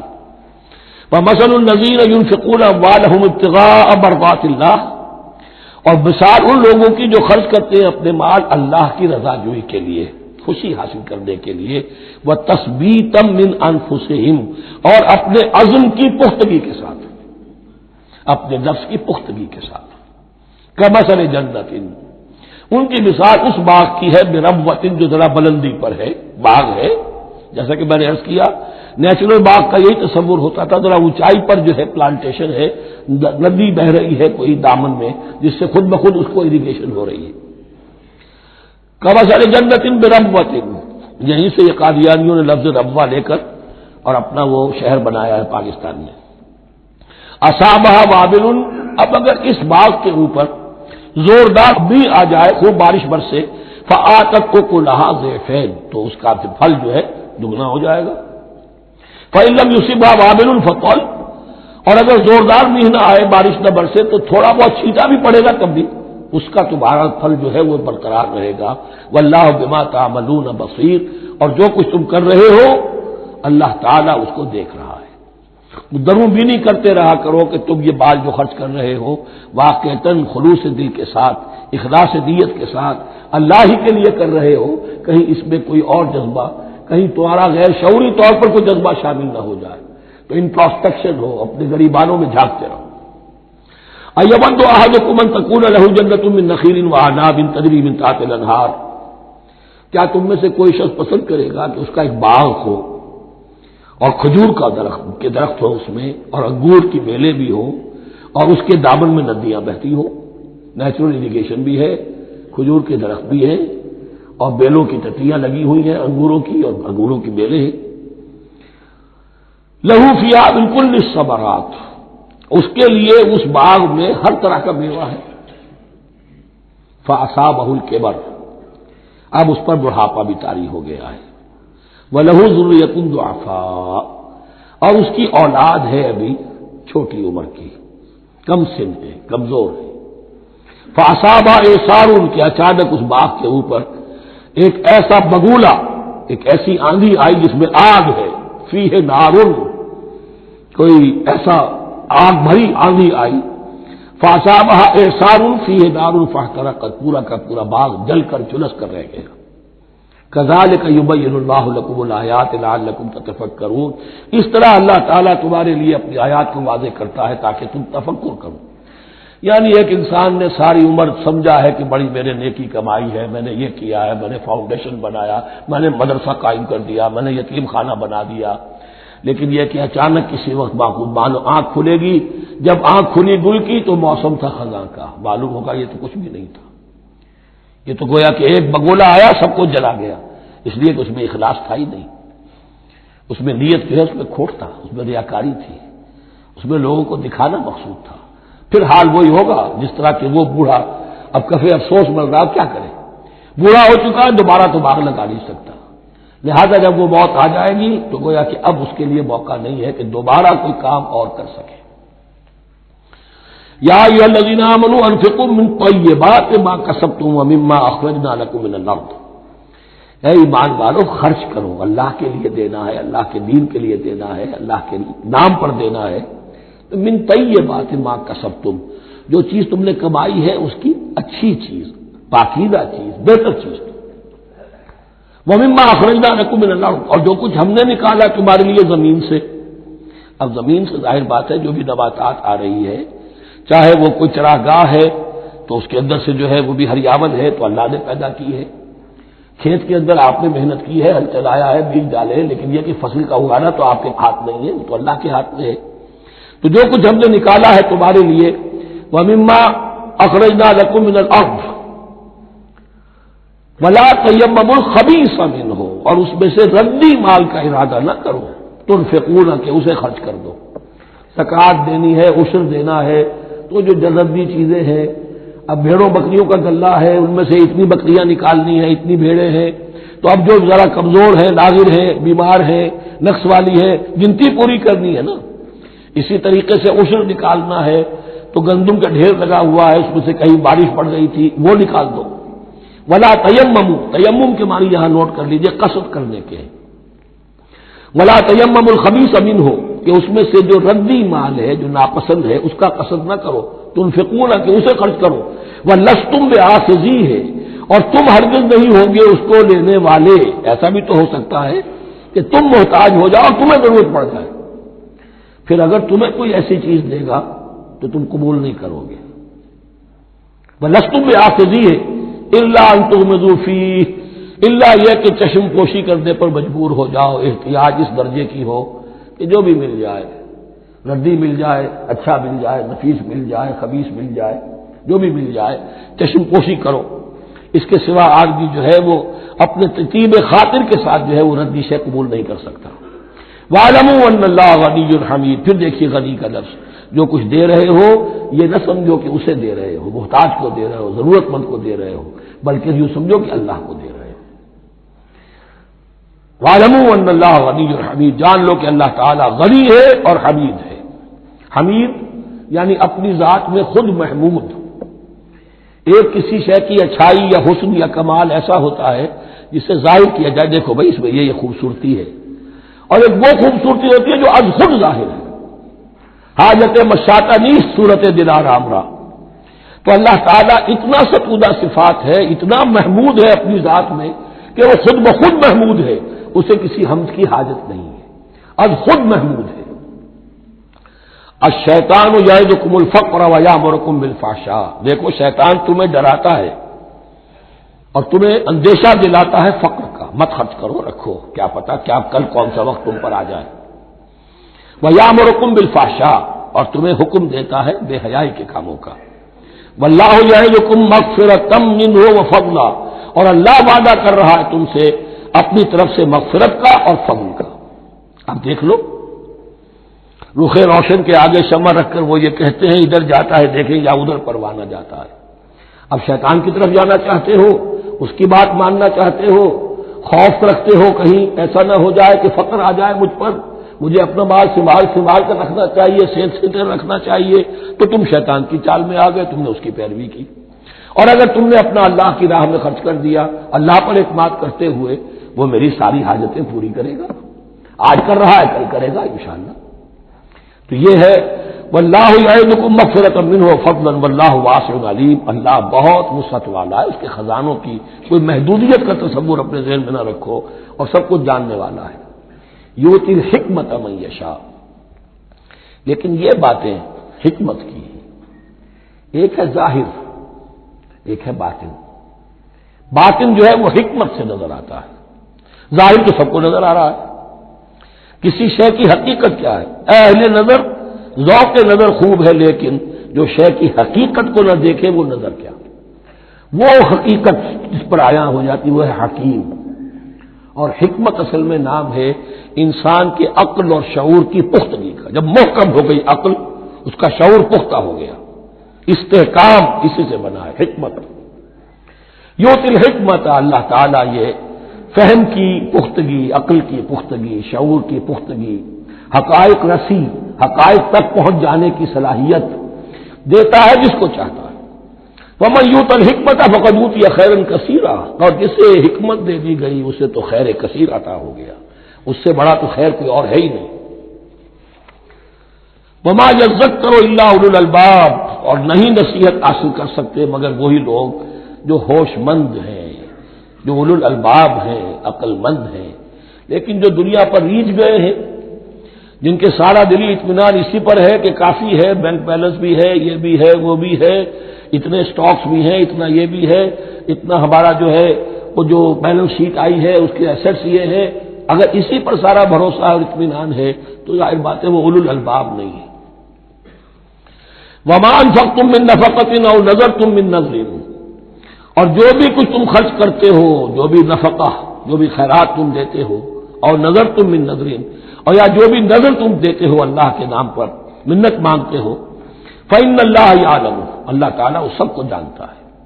وما للظالمین من انصار، اور یقیناً ظالموں کے لیے کوئی مددگار نہیں ہوں گے۔ ان تبدوا الصدقات فنعما ہی، صدقات کو تو اگر تم کھل کر اعلانیہ دو تب بھی ٹھیک ہے، اور خاص طور پر زکوٰۃ کا تو معاملہ اعلانیہ ہے ہی ہے۔ ان تبدوا الصدقات، ظاہر کرو، برملا اعلانیہ دو تو بھی ٹھیک ہے، کم سے کم فقراء کا حق تو پہنچ گیا، کسی کی ضرورت تو پوری ہو گئی۔ وَإِن تُخْفُوهَا، لیکن اگر تم انہیں چھپاؤ، اب یہ ہوگا صدقات نافلہ کے لیے۔ ایک جو صدقات جو ہے کہ جو لازماً دے رہے ہیں واجبہ، ان کو تو ان کے لیے اخفاء نہیں ہے، یہ دین کی حکمت کو ذہن میں رکھیے، فرض عبادات اعلانیہ ادا کی جائیں گی۔ یہ وسوسہ بھی شیطان بہت سے لوگوں کے دلوں میں ڈال دیتا ہے کہ کیا 5 وقت جا کے مسجد میں نماز پڑھنی ہے، لوگوں پر اپنے تقویٰ کا روب گھانٹنا چاہتے ہو، گھر میں پڑھ لیا کرو۔ یا داڑھی رکھو گے کیا چاہتے ہو؟ تم چاہتے ہو کہ لوگ تمہیں سمجھے متقی ہے تو میں اس لیے داڑھی نہیں رکھتا، ہوتا ہے وسوسہ۔ لیکن جو چیز واجب ہے وہ الگ اعلان کرو، اس کے اظہار میں کوئی رکاوٹ نہیں۔ ہاں جو صدقات نافلہ ہیں، جو نماز نفل ہے، اسے چھپا کر کرو، اس کا اظہار بہت بڑا فتنہ ہوتا ہے، نفل عبادت کا اظہار بہت بڑا فتنہ ہے۔ وَإِن تُخْفُوهَا، اگر چھپاؤ، وَتُؤْتُوهَا الْفُقَرَاءَ، اور تم وہ ضرورت مندوں کو دے دو، فَهُوَ خَيْرٌ لَكُمْ، وہ تمہارے لیے بہت بہتر ہے۔ اب دیکھیے خیر الکم کہا، یہ تمہارے لیے بہتر ہے۔ پہلے کہا تھا ظاہر کر کے دیتے ہو فنعما ہی، وہ بھی ٹھیک ہے، اس لیے کہ فقراء کا حق تو چلیے ادا ہو گیا، کچھ نہ کچھ مل تو گیا، خسیس کے اور کنجوس کے مال میں سے کچھ نکلا تو صحیح۔ ان تبدوا الصدقات فنعما ہی وان تخفوها وتؤتوها الفقراء فهو خير لكم ويكفر عنكم من سيئاتكم، اور اللہ تعالیٰ دور کر دے گا تم سے تمہاری برائیوں کو۔ واللہ بما تعملون خبیر، اور جو کچھ تم کر رہے ہو اللہ تعالیٰ اس سے باخبر ہے۔ لیس علیک ھداھم، اے نبی آپ کے ذمے نہیں ہے کہ ان کو ہدایت دے دیں۔ آپ کی یہ دیکھیے علیک ذمہ داری ہو جاتی ہے، فرض۔ لام لکا یہ ہو جاتا ہے کسی کے حق میں، القرآن حجت لکا او علیکا، یا یہ قرآن تمہارے حق میں حجت ہے، یہ شفاعت کرے گا تمہاری قیامت کے دن اگر تم نے اسے مانا جیسے کہ ماننے کا حق ہے، پڑھا جیسے کہ پڑھنے کا حق ہے، عمل کیا جیسے کہ عمل کرنے کا حق ہے، پھر اس کی دعوت و تبلیغ کی جیسے کہ اس کا حق ہے، تو یہ تمہارے حق میں حجت ہوگا۔ اور اگر تم نے اس کے حقوق ادا نہ کیے، یہ تمہارے خلاف مدعی بن کر کھڑا ہو جائے گا۔ القرآن حجت لکا او علیکا، یہ تم پر آئے گا وبال۔ اے اللہ یہ بدبخت مجھے مانتا تھا کہ میں تیرا کلام ہوں، پڑھتا نہیں تھا، مجھے پڑھتا تھا تو جیسے کسی طوطا مینا کو، جو مولانا ماہر قاضی کی نظم ہے، کچھ بول سکھائے جاتے ہیں، رٹائے جاتے ہیں، اس طرح پڑھایا جاتا ہوں اور اس طرح سکھایا جاتا ہوں، وہ اس طریقے سے پڑھ رہے ہیں، کچھ پتہ نہیں۔ 1-2 روپے کا اخبار لائیں گے تو سمجھ کر پڑھیں گے، اللہ کی کتاب کو سمجھ کے پڑھنے کی ضرورت نہیں، پڑھا تو عمل نہیں کیا بدبخت نے۔ ما آمن بالقرآن من استحل محارمہ، تو لام اور اعلیٰ کا یہ استعمال ذہن میں رکھیے۔ لیس علیک ھداھم، آپ پہ ذمہ داری نہیں ہے ان کی ہدایت کی، آپ پر ذمہ داری تبلیغ۔ ہم نے بھیجا ہے آپ کو انا ارسلناک بالحق بشیرا ونذیرا ولا تسأل عن اصحاب الجحیم، یہ آیت ہم پڑھ چکے ہیں پہلے حصے میں۔ ولکن اللہ یہدی من یشاء، وہ تو اللہ تعالیٰ ہدایت دیتا ہے جس کو چاہتا ہے۔ وما تنفقوا من خیر فلانفسکم، اور جو بھی خیر، جو بھی بھلائی، جو بھی مال تم خرچ کرو گے وہ تمہارے اپنے لیے بہتر ہے، تمہیں اجر و ثواب ملے گا، تمہیں کو مل جائے گا 700 گنا 1400 گنا۔ وما تنفقون الا ابتغاء وجه اللہ، یہاں یہ فعل مضارع آیا ہے نفی نہیں کے مفہوم میں، لا تنفقون ما تنفقون یعنی تم نہیں خرچ کرو گے مگر اللہ کی رضا کے لیے، تب اجر ملے گا۔ اگر ریاکارانہ خرچ کیا تھا تو کوئی اجر کا کیا سوال، وہ تو شرک بن جائے گا۔ وما تنفقون الا ابتغاء وجه اللہ وما تنفقوا من خیر یوفى الیکم وانتم لا تظلمون، اور جو بھی خیر تم خرچ کرو گے، خیر میں سے جو بھی دولت خرچ کرو گے، یوفى الیکم پورا تمہیں لوٹا دیا جائے گا، وانتم لا تظلمون، اور تم پر کوئی ظلم نہیں ہوگا، تمہاری کوئی حق تلفی نہیں ہوگی۔ اب آیا ہے آخری ٹیپ کا بند، انفاق فی سبیل اللہ کا سب سے بڑھ کر حقدار کون ہے؟ للفقراء الذین احصروا فی سبیل اللہ، وہ ضرورت مند کے جو گھر کر رہ گئے اللہ کی راہ میں، جیسے اصحاب صفہ تھے بیٹھے ہوئے ہیں، کوئی کام نہیں کر رہے، حضور سے علم سیکھ رہے ہیں، اور جہاں جہاں سے دعوت آ رہی ہے کہ حضور بھیجیے ہمارے ہاں کوئی مبلغین، وہاں سے ان کو بھیجا جا رہا ہے۔ اب وہ معاش کی جد و جہد کرتے تو یہ تعلیم کیسے حاصل کرتے؟ یا اسی طرح دین کی کوئی خدمت ہے، کوئی آپ نے تحریک اٹھائی ہے، اب اس میں آپ کو کچھ نہ کچھ کارکن تو چاہیے، ان کارکنوں کی بھی تو آخر معاش کا ہے درجہ۔ اگر وہ سارا 8 گھنٹے دفتروں میں کھائیں اور وہاں ڈانٹے بھی سنیں افسروں کی، اور پھر 2 گھنٹے جانا 2 گھنٹے آنا، اب وہ کون سا وقت نکالیں گے دین کے کام کا؟ کیا کریں گے؟ کہاں سے وقت آ جائے گا؟ کچھ لوگ تو ہونے چاہیے جو ہمہ وقت لگ جائیں، لیکن ہمہ وقت تو لگ گئے، لیکن پیٹ تو ان کے بھی ہے، اولاد تو ان کے بھی ہوگی۔ للفقراء الذین احصروا فی سبیل اللہ، جو گھیرے میں آ گئے ہیں اللہ تعالیٰ کی راہ کی جد و جہد میں، جہاد فی سبیل اللہ کی سعی میں وہ اس طریقے سے مصروف ہو گئے ہیں، لا یستطیعون ضربا فی الارض، اب وہ زمین میں گھوم پھر کر تجارت کرنے کی ان کے پاس وقت ہی نہیں ہے، نہیں چل پھر سکتے زمین میں اپنی معاش کے لیے۔ یحسبهم الجاہل اغنیاء من التعفف، اب یہ اس طرح کے فقیر تو ہیں نہیں جو لپٹ کر مانگتے ہوں، انہیں عام طور پر جو ناواقف شخص ہے وہ سمجھتا غنی ہے، اس سے کوئی ضرورت ہی نہیں، اس نے کبھی مانگا ہی نہیں، لیکن اس نے مانگا اس لیے نہیں ہے کہ وہ اس طرح کا سائل نہیں ہے، اس طرح کا وہ سوالی نہیں ہے، وہ فقیر نہیں ہے، وہ تو اللہ کے دین کے لیے اپنے آپ کو اس نے لگا دیا ہے۔ یہ تمہارا کام ہے کہ دیکھو، یحسبهم الجاہل اغنیاء من التعفف، وہ جو مانگنے سے رک رہے ہیں اپنی عزت نفس کی حفاظت کی خاطر، اس کی وجہ سے ناواقف آدمی سمجھتے ہیں کہ تو غنی ہے، اسے کوئی ضرورت نہیں ہے۔ تعرفهم بسیماہم، تم پہچان لوگے انہیں ان کے چہروں سے۔ ظاہر بات ہے کہ فقر کا احتیاج کا اثر چہرے پر تو آ جاتا ہے، اگر آپ کو نیوٹریشن صحیح نہیں مل رہی ہے تو ظاہر بات ہے چہرے پر اس کا اثر ہوگا۔ تعرفهم بسیماہم لا يسألون الناس الحافا، وہ لپٹ کر لوگوں سے سوال نہیں کرتے، مانگتے نہیں ہیں، وہ ان سائلوں کی طرح نہیں ہے جو اصل میں اپنی محنت وصول کرتے ہیں، کھڑے ہو کر آپ کے سر ہو کر آپ سے کچھ نہ کچھ نکلوا لیتے ہیں زبردستی، اس طریقے سے تو وہ نہیں مانگیں گے۔ یہ بات اہم مسئلہ ہے، اقامت دین کی جد و جہد میں جو لوگ ہم وقت لگ جائیں، آخر ان کے لیے کیا ذریعہ ہو۔ میں یہاں تفصیل میں نہیں جا سکتا، وقت بھی اس چنگ کا ختم ہو رہا ہے، لیکن یہ سمجھ لیجئے کہ یہ دو رکوع جو ہیں انفاق کا پورا مضمون، اس کا کلائمیکس جو ہے وہ یہ آیت ہے، للفقراء الذین احصروا فی سبیل اللہ لا یستطیعون ضربا فی الارض یحسبهم الجاہل اغنیاء من التعفف تعرفهم بسیماہم لا یسألون الناس الحافا وما تنفقوا من خیر فإن اللہ بہ علیم، اور جو بھی تم دولت مال خرچ کرو گے تو اللہ تعالیٰ اس کے علم میں ہوگا، یہ نہ سمجھنا کہ اللہ کے علم میں نہیں ہے۔ خاموشی کے ساتھ، اخفاء کے ساتھ ایسے لوگوں کے ساتھ تعاون کرو گے تو اللہ تعالیٰ جو ہے تمہیں اس کا پورا بھرپور بدلہ دے گا۔ الذین ينفقون اموالهم باللیل والنہار سرا وعلانیۃ فلہم اجرہم عند ربہم ولا خوف علیہم ولا هم یحزنون۔ الذین یاکلون الربا لا یقومون الا کما یقوم الذی یتخبطہ الشیطان من المس ذلك بأنهم قالوا إنما البيع مثل الربا وأحل الله البيع وحرم الربا فمن جاءه موعظة من ربه فانتهى فله ما سلف وأمره إلى الله ومن عاد فأولئك أصحاب النار هم فيها خالدون صدق الله العظيم۔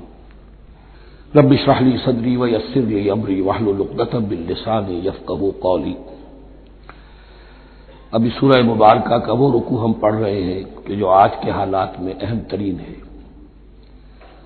اس لیے کہ اس دور میں اللہ کے خلاف بغاوت کی سب سے بڑی شکل تو ہے غیر اللہ کی حاکمیت کا تصور، سب سے بڑا شرک یہ ہے۔ نفسیاتی اعتبار سے سب سے بڑا شرک مادے پر توکل، بتوں سے تجھ کو امید خدا سے نومیدی، مجھے بتا تو صحیح اور کافری کیا ہے، لیکن یہ نفسیاتی اور داخلی بات ہے۔ خارجی اور واقعاتی دنیا میں سب سے بڑا شرک اس وقت وہ غیر اللہ کی حاکمیت، جو اب عوامی شکل اختیار کر گئی، عوامی حاکمیت۔ اور اس کے بعد اس وقت کے گناہوں میں، بدعملی میں سب سے بڑا فساد جو ہے وہ سود کی بنیاد پر ہے۔ سب سے بڑا فتنہ، سب سے بڑا فساد دنیا میں جو اس وقت سب سے بڑی شیطنت ہے، جو یہودیوں کے ذریعے سے پورے گلوب کو اپنی گرفت میں لینے کے لیے بےتاب ہے، وہ یہی ہے جو سود کا حد کرنا ہے، اس کی حرمت۔ یہاں ایک سوال میرے ذہن میں کبھی کبھی پیدا ہوتا تھا کہ یہ جو پہلی آیت ہے اس کا تعلق تو انفاق فی سبیل اللہ کے ساتھ ہے، اسے پچھلے رکوع کے ساتھ شامل ہونا چاہیے تھا، لیکن بعد میں یہ حقیقت مجھ پر منکشف ہوئی کہ بڑی حکمت کے ساتھ اس آیت کو اس رکوع کے ساتھ شامل کیا گیا ہے، وہ حکمت میں بعد میں بیان کروں گا۔ الذین ينفقون اموالهم باللیل والنہار، وہ لوگ کہ جو اپنا مال خرچ کرتے رہتے ہیں رات کو بھی دن میں بھی، سرًا وعلانیۃ، خفیہ طور پر بھی اعلانیہ بھی، صدقات واجبہ اعلانیہ، صدقات نافلہ خفیہ، انفاق فی سبیل اللہ خفیہ۔ فلہم اجرہم عند ربہم ولا خوف علیہم ولا هم یحزنون، ان کے لیے ان کا اجر محفوظ ہے ان کے رب کے پاس، نہ ان پر کوئی خوف طاری ہوگا اور نہ ہی وہ کسی حزن سے دوچار ہوں گے۔ الذین یاکلون الربا، اب ربا کا مسئلہ شروع ہو رہا ہے، جو سود کھاتے ہیں۔ وجہ کیا ہے؟ اصل مسئلہ ہے اس سرپلس ویلیو کا۔ آپ کا کوئی شغل ہے، آپ کی ملازمت ہے، آپ کما رہے ہیں، آپ کا خرچ پورا ہو رہا ہے، کچھ بچت بھی ہو رہی ہے۔ اب اس بچت کا اصل مصرف کیا ہے؟ یسألونک ماذا ينفقون قل العفو، اصل راستہ تو یہ ہے کہ اس کو دے دو اللہ کی راہ میں، یا محتاجوں کو یا اللہ کے دین کو۔ لیکن اب جو سود خورانہ ذہنیت ہے وہ یہ کہ اس بچت کو بھی مزید کمائی کا ذریعہ بناؤ، یہ سود خورانہ ذہنیت ہے۔ لہذا اصل میں سود خوری انفاق کا کی ضد ہے، اور یہ عقدہ مجھ پر کھلا جبکہ القرآن یفسر بعضہ بعضا، اس اصول کے تحت جب سورہ روم کی آیات کا میں نے مطالعہ کیا، وہاں یہی شکل آپ کو نظر آئے گی کہ ان دونوں کو مقابلے میں لایا گیا ہے، اللہ کی رضا جوئی کے لیے انفاق اور ربا، سود پر رقم دینا۔ وما آتیتم من ربا لیربو فی اموال الناس فلا یربو عند اللہ، جو کچھ تم دیتے ہو سود پر کہ وہ بڑھے لوگوں کے مال میں، محنت وہ کر رہا ہے اور آپ اس کی کمائی میں سے آپ وصول کر رہے ہیں اپنے اس سرمایہ کی وجہ سے، تو یہ گویا کہ آپ کا مال اس کے مال میں اس کی محنت سے بڑھ رہا ہے۔ الذی ما آتیتم من ربا لیربو فی اموال الناس فلا یربو عند اللہ، اللہ کے ہاں بڑھوتری نہیں ہوتی۔ وما آتیتم من زکات تریدون وجہ اللہ فاولئک هم المضعفون، اور وہ جو تم زکات اور صدقات میں دے دیتے ہو اللہ کی رضا جوئی کے لیے، تو وہ ہے جو دوہرے چوہرے کر رہے ہیں، ان کا مال بڑھ رہا ہے، اس کی بڑھوتری ہو رہی ہے۔ تو انفاق فی سبیل اللہ، صدقات، زکات، اس کے بالمقابل، اس کے برعکس ہے اپنی اس بچت کے مال کو، اور آپ کو معلوم ہے آج کی بینکنگ سسٹم کا سب سے زیادہ زور بچت کی اسکیم، اور یہ سب کا سب جو ہے در حقیقت saving bank, saving account, save کرو، لیکن سیو کرو مزید کمانے کے لیے۔ سیو جو ہے اس لیے نہیں ہے کہ اپنا پیٹ کاٹو اور غربا کو دو، اپنا سٹینڈرڈ آف لیونگ کم کرو اور اللہ کے دین کے لیے خرچ کرو، یہ نہیں، بلکہ اس لیے کہ وہ جو تم بچاؤ وہ ہمیں دو، تاکہ وہ ہم سود پر زیادہ رقم، زیادہ شرح سود پر دوسروں کو دے اور تھوڑا شرح سود تمہیں دے دے۔ اب اس کے برعکس الذین یاکلون الربا، جو لوگ سود کھاتے ہیں، لا یقومون الا کما یقوم الذی یتخبطہ الشیطان من المس، وہ نہیں کھڑے ہوتے مگر ان کی طرح سے کہ جن کو شیطان نے مخبوط الحواس بنا دیا ہو چھو کر۔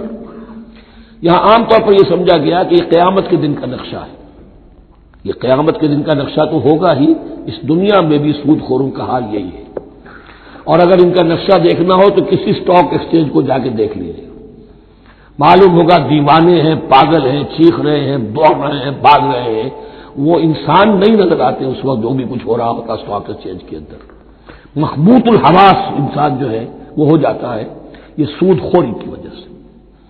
الذین یاکلون الربا لا یقومون الا کما یقوم الذی یتخبطہ الشیطان من المس ذلک بانہم قالوا انما البیع مثل الربا، اور ان کے سب سے بڑھ کر مخبوط الحواس ہونے کا مظہر یہ ہے، یہ اس لیے کہ وہ کہتے ہیں کہ بیع بھی تو ربا کی طرح ہے، بیع بھی تو سود ہے، میں نے 100 روپے کا مال خریدا 110 میں بیچ دیا، 10 بچ گئے، یہ ربا ہے، ربا جائز ہے۔ 100 روپے کسی کو دیے اور 110 لیے، یہ سود ہو گیا، بھائی کیوں ہو گیا؟ 100 روپے کی شے دے دی، یہ 100 روپیہ دے دیا، کیا فرق پڑا؟ 10 لاکھ کا مکان بنایا، 4000 کے قرضے کے بہانہ کرائے پر دے دیا، جائز ہو گیا۔ 10 لاکھ کسی کو دیا اور اس سے 4000 روپیہ مہینہ لینا شروع کیا، یہ سود ہو گیا، حرام ہو گیا۔ عقلی طور پر یہ باتیں ہیں کہ جو سود کے حامیوں کی طرف سے کہی جاتی ہیں۔ انما البیع مثل الربا، بیع میں بھی جو نفع ہوتا ہے، ربح اور ربا، یہ میں اس کو بیان کر چکا ہوں سورہ بقرہ کے دوسرے رکوع کے ضمن میں۔ تو یہ جان لیجئے کہ اس ظاہری سی مناسبت کی وجہ سے ان کا مخبوط الحواس لوگ جو ہیں وہ اس دونوں کے اندر کوئی فرق محسوس نہیں کرتے۔ یہاں اللہ تعالیٰ نے ان کے قول کا عقلی جواب نہیں دیا، بلکہ جواب کیا دیا؟ احل اللہ البیع وحرم الربا، اللہ نے بیع کو حلال قرار دیا ہے اور ربا کو حرام قرار دیا ہے۔ اب تم بات یہ کرو اللہ کو مانتے ہو یا نہیں، رسول کو مانتے ہو یا نہیں، قرآن کو مانتے ہو کہ نہیں، یا اپنی عقل کو مانتے ہو؟ اگر تم مسلمان ہو، اگر تم مومن ہو تو اللہ کا حکم جو وہ فرمائے، نہ صرف اللہ کا، جو رسول کہے،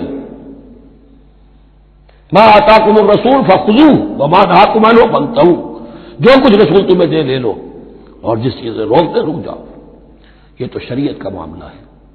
ویسے اس میں جو فرق واقع ہوتا ہے وہ یہ ہے کہ ایک ہے فلوئڈ منی، فلوئڈ کیپٹل، ایک ہے فکسڈ کیپٹل۔ مکان 10 لاکھ کا ہے، لیکن مکان سے جو شخص دے رہا فائدہ کیا اٹھائے گا؟ 1 مہینے رہے گا نا، بس اس کا بدل آپ نے لے لیا۔ 10 لاکھ روپے کسی کو نقد دے دیے، وہ کسی کام میں لگائے گا، 12 لاکھ بھی بن سکتے ہیں، 15 بھی لگ سکتے ہیں، 8 بھی رہ سکتے ہیں۔ اس میں آپ نے فکس جگہ لیا تو یہ حرام ہے۔ ان دونوں میں اگرچہ عام طور پہ کہا جائے گا یہ بھی کیپٹل ہے وہ بھی کیپٹل ہے، مکان بھی تو سرمایہ کی ایک شکل ہے، لیکن یہ فکس کیپٹل ہے، اس کی شکل بدل نہیں رہی ہے۔ اس مکان میں تو ایک شخص رہ جائے گا، سکنا ہوگا، اس کی رہائش ہے، یا آپ کہیں گے اس کی ویئر اینڈ ٹیئر ہے تو اس کا آپ نے بدل لے لیا، بس ختم۔ لیکن وہ جائے گا، وہ مکان آپ کے لیے رہ جائے گا۔ لیکن یہ کہ 10 لاکھ جس کو دیا نقد، وہ کاروبار کرے گا، کچھ اور کہیں لگائے گا، اس کے اندر اضافہ بھی ہو سکتا ہے، کمی بھی ہو سکتی ہے، اس میں پھر فکس پروفٹ لینا یہ ہے حرام، اور ان دونوں میں کوئی مناسبت نہیں۔ لیکن اللہ تعالیٰ نے یہ جواب نہیں دیا، جواب دیا احل اللہ البیع وحرم الربا فمن جاءہ موعظۃ من ربہ فانتہی فلہ ما سلف، تو جس شخص کے پاس اس کے رب کی طرف سے یہ نصیحت پہنچ گئی اور وہ باز آ گیا، رک گیا، فلہ ما سلف، تو جو کچھ پہلے وہ لے چکا ہے وہ اس کا ہے، وہ اسے واپس نہیں دیا جائے گا، حساب کتاب نہیں کیا جائے گا کہ تم اتنا سود کھا چکے ہو واپس کرو۔ لیکن اس کا یہ مطلب بھی نہیں کہ اس کا کوئی گناہ ان پر نہیں ہوگا، وَأَمْرُهُ إِلَى اللَّهِ، اللہ کے حوالے رہے گا، معلق رہے گا، اللہ چاہے گا تو معاف بھی کر دے گا، اور اللہ چاہے گا تو پچھلے سود کے اوپر بھی اس کی سرزنش ہوگی۔ أَمْرُهُ إِلَى اللَّهِ وَمَنْ عَادَ، لیکن اس نصیحت کے آنے کے بعد بھی جس نے دوبارہ یہ حرکت کی فَأُولَٰئِكَ أَصْحَابُ النَّارِ هُمْ فِيهَا خَالِدُونَ، تو یہ جہنمی ہے اور اس میں ہمیشہ ہمیشہ رہے گا۔ يَمْحَقُ اللَّهُ الرِّبَا وَيُرْبِي الصَّدَقَاتِ، اللہ تعالیٰ ربا کو مٹاتا ہے، دباتا ہے۔ اور ہمارے زمانے میں شیخ محمود احمد مرحوم نے ایک کتاب لکھی ہے مین اینڈ منی، اس میں ثابت کیا ہے جہاں جو یہ سود کا معاملہ چلتا ہے 3 چیزیں ساتھ ساتھ بڑھتی چلی جاتی ہیں، جتنا سود بڑھے گا ان امپلائمنٹ بڑھے گی، انفلیشن بڑھے گی، نتیجے میں انٹرسٹ ریٹ بڑھے گا، جیسے انٹرسٹ ریٹ بڑھے گا ان امپلائمنٹ مزید ہوگی، انفلیشن زیادہ ہوگی، اس سے وشس سرکل، اور اسی کے نتیجے میں تباہی ہو جاتی ہے، چھپی رہتی ہے وہ تباہی۔ وہ تو ایک ہی وقت میں بینک کرپٹ ہوگا، کوئی بینک، بڑے بڑے بینک جو ہے دیوالے نکلیں گے، ابھی جو کوریا کا حشر ہو رہا ہے اور جو اس سے پہلے روس کا ہو چکا ہے، یہ سارا جو ہے یہ یوں سمجھیے شیش محل کی طرح ہے، اس میں تو ایک پتھر پڑے گا تو ٹکڑے ہو جائیں گے۔ وَمَنْ عَادَ فَأُولَٰئِكَ أَصْحَابُ النَّارِ هُمْ فِيهَا خَالِدُونَ يَمْحَقُ اللَّهُ الرِّبَا وَيُرْبِي الصَّدَقَاتِ، اللہ تعالیٰ پالتا ہے، صدقات کو پالتا ہے، بڑھاتا ہے اللہ کے ہاں۔ وہ آیت میں سنا چکا ہوں آپ کو، سورہ روم کی 39ویں آیت ہے یہ، وَمَا آتَيْتُم مِّن رِّبًا لِّيَرْبُوَ فِي أَمْوَالِ النَّاسِ فَلَا يَرْبُو عِندَ اللَّهِ وَمَا آتَيْتُم مِّن زَكَاةٍ تُرِيدُونَ وَجْهَ اللَّهِ فَأُولَٰئِكَ هُمُ الْمُضْعِفُونَ وَاللَّهُ لَا يُحِبُّ كُلَّ كَفَّارٍ أَثِيمٍ، اور اللہ کو ہرگز پسند نہیں ہے وہ سب کہ جو ناشکرے ہیں اور گناہگار ہیں۔ ان الذين آمنوا وعملوا الصالحات واقاموا الصلاة وآتوا الزكاة لهم اجرهم عند ربهم ولا خوف عليهم ولا هم يحزنون، ہاں جو لوگ ایمان لائے اور نیک عمل کریں، نیک عمل میں ظاہر بات ہے جو شے حرام ہے اس کا چھوڑ دینا بھی لازم ہے، اور نماز قائم رکھیں، زکوٰۃ ادا کریں، ان کے لیے ان کا اجر محفوظ ہے ان کے رب کے پاس، ولا خوف علیہم ولا هم يحزنون۔ یا ایھا الذین آمنوا اتقوا اللہ وذروا ما بقی من الربا، اے ایمان والو اللہ کا تقوی اختیار کرو اور چھوڑ دو جو رہ گیا ہے سود میں سے۔ آج فیصلہ کر لو کہ جو بھی کچھ تمہیں کسی کو قرض دیا تھا اب اس کا سود چھوڑو۔ یا ایھا الذین آمنوا اتقوا اللہ وذروا ما بقی من الربا ان کنتم مؤمنین، اگر تم مومن ہو، فإن لم تفعلوا، اور اگر تم نے ایسا نہ کیا، باز نہ آئے، فاذنوا، تو کان کھول کر سن لو بحرب من اللہ ورسولہ، اللہ اور اس کے رسول کی طرف سے اعلان جنگ. یہ الٹیمیٹم ہے اگر باز نہیں آتے سود سے. دیکھیے کسی اور گناہ پر یہ بات نہیں آئی، اللہ اور اس کے رسول کی طرف سے اعلان جنگ. وَإِن تُبْتُمْ فَلَكُمْ رُءُوسُ أَمْوَالِكُمْ، اگر تم توبہ کرو تو تمہارے جو اصل راس المال ہے وہ تمہیں لوٹا دیے جائیں گے. سود چھوڑ دو، راس المال واپس لے لو. لا تظلمون ولا تظلمون، نہ تم ظلم کرو سود لے کر اور نہ تم پر ظلم کیا جائے کہ تمہارا راس المال بھی دبا دیا جائے. لا تظلمون ولا تظلمون.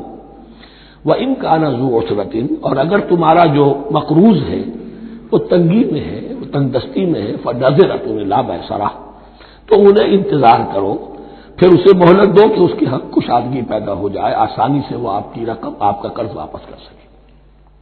لیکن اس سے بھی آگے وَأَن تَصَدَّقُوا خَيْرٌ لَكُمْ، تم صدقہ ہی کر دو. تمہارا بھائی غریب تھا، اس کو تم نے قرض دیا تھا، کوئی سود لے کر کھا بھی چکے ہو، اب جو ہے سود، اب تو باقی سود کو تو چھوڑا ہی ہے، اگر وہ راس المال بھی بخش دو اس کو، یہ انفاق ہو جائے گا، یہ قرض حسنہ اللہ کو ہو جائے گا، یہ تمہارا جو ہے ذخیرہ آخرت بن جائے گا. تو یوں سمجھیے کہ جو بھی جو ہے جس کو سرپلس ویلیو میں نے کہا تھا اسلامی معیشت کے اندر جو بچت ہے آپ کی، اس بچت کا سب سے اونچا مصرف کیا ہے؟ صدقہ دے دو، انفاق کر دو. اس سے کم تر کیا ہے؟ قرض حسنہ، قرض دے دو کسی کو تاکہ وہ اپنی ضرورت چلا لے، اس کا کاروبار رکا ہوا تھا وہ چل پڑے گا اور تمہیں پھر وہ اپنی اصل رقم واپس کر دے گا. یہ قرض حسنہ اس سے کم تر درجہ ہے. تیسرا درجہ ایک اور بھی ہے جو جائز تو ہے مکروہ، پسندیدہ نہیں ہے. تم زیادہ ہی خسیس ہو، چلو مزارمت پر دے دو، اور مزارمت یہ ہے کہ رقم تمہاری کام وہ کرے گا، اگر بچت ہو جائے تو تم بھی لے لینا، اگر نقصان ہو جائے تو کوئی تاوان نہیں لے سکتے اس سے. یہ ہے مزارمت. اس کے بعد اگر تم کہو کہ میں دے رہا ہوں، مجھے اتنے % تمہارا تم نے دینا ہی دینا ہے، اس سے بڑھ کر حرام شے کوئی نہیں.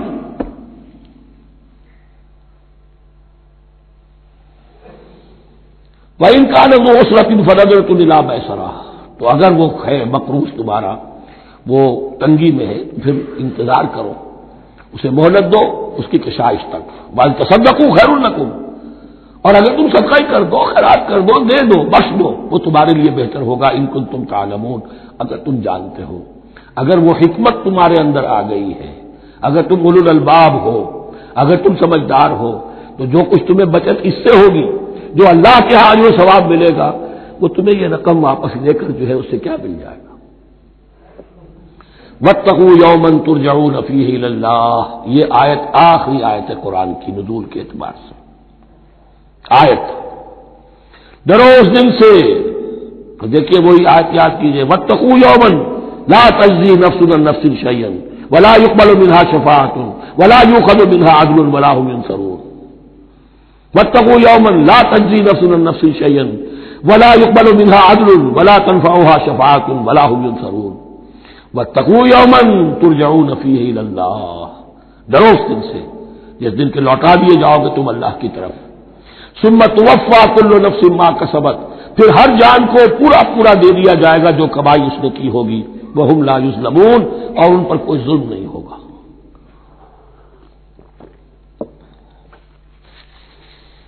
اب یہ قرآن مجید کی طویل ترین آیت آ رہی ہے، آیت دین.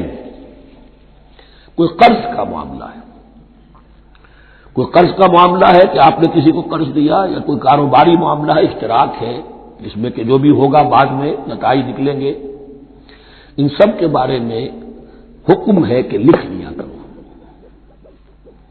ہم کیا کرتے ہیں قرض دیتے ہوئے، اب دوست ہے، بھائی ہے، عزیز ہے، کیا لکھوانا، اس سے کیا کہے گا، اعتماد نہیں.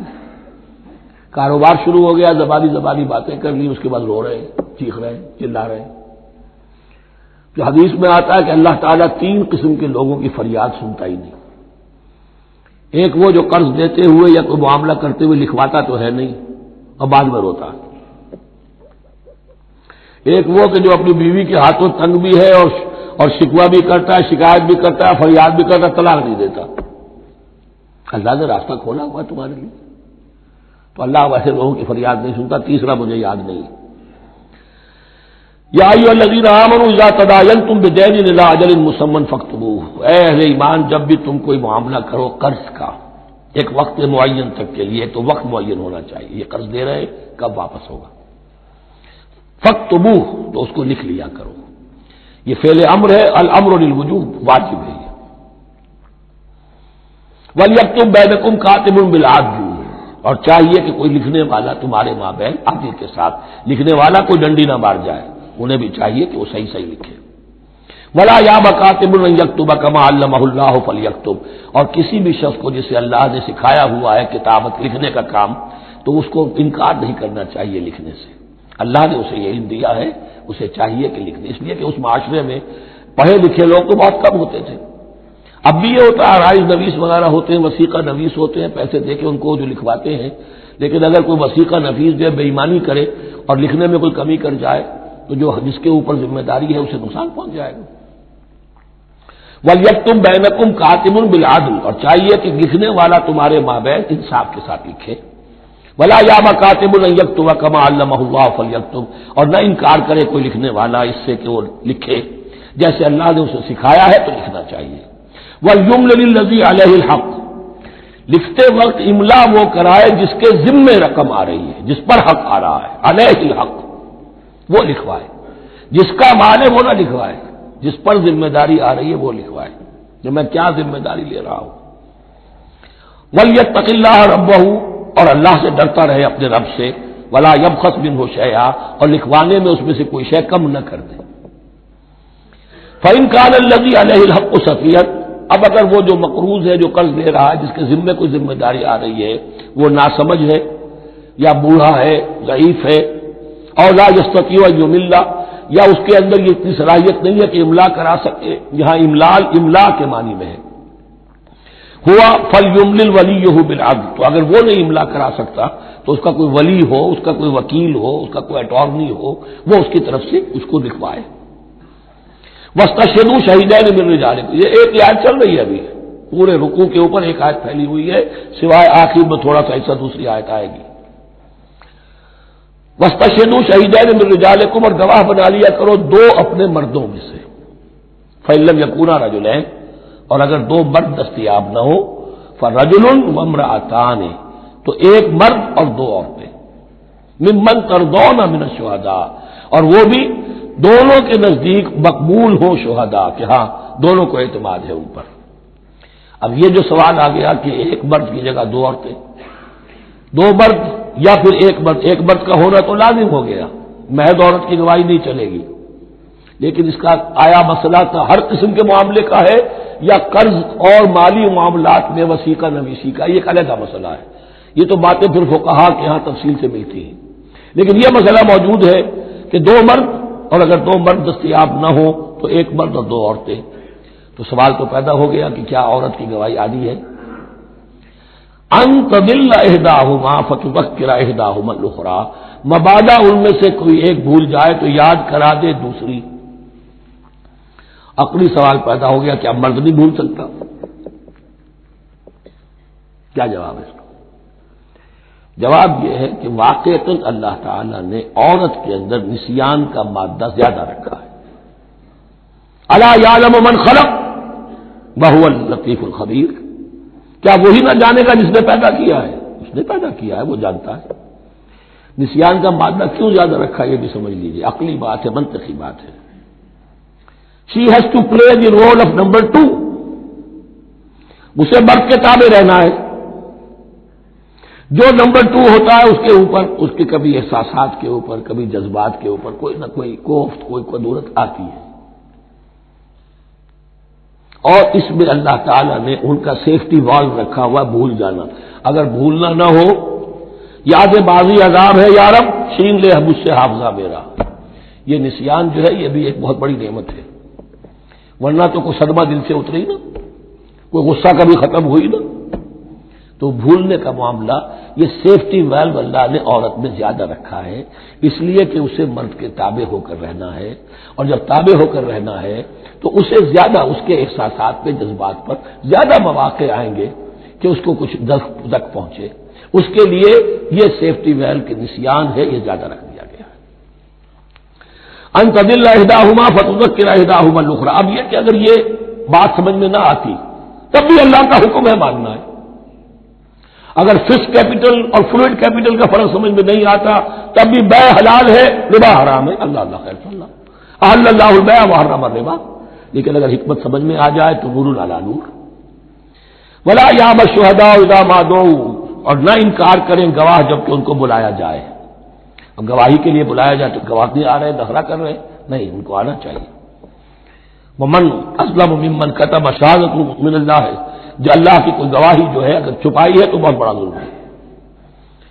ولا تسأموا, اور اس سے تھکو مت, کسل مت کرو, سستی مت کرو, ان تکتبوہ ہو کہ تم لکھو اسے صغیرا اور کبیرا, چاہے چھوٹا معاملہ ہو چاہے بڑا ہو, الی اجل ہی, وقت معین کے لیے. اتنا قرض دے رہا ہوں, اتنے وقت میں آپ نے مجھے لوٹانا ہے.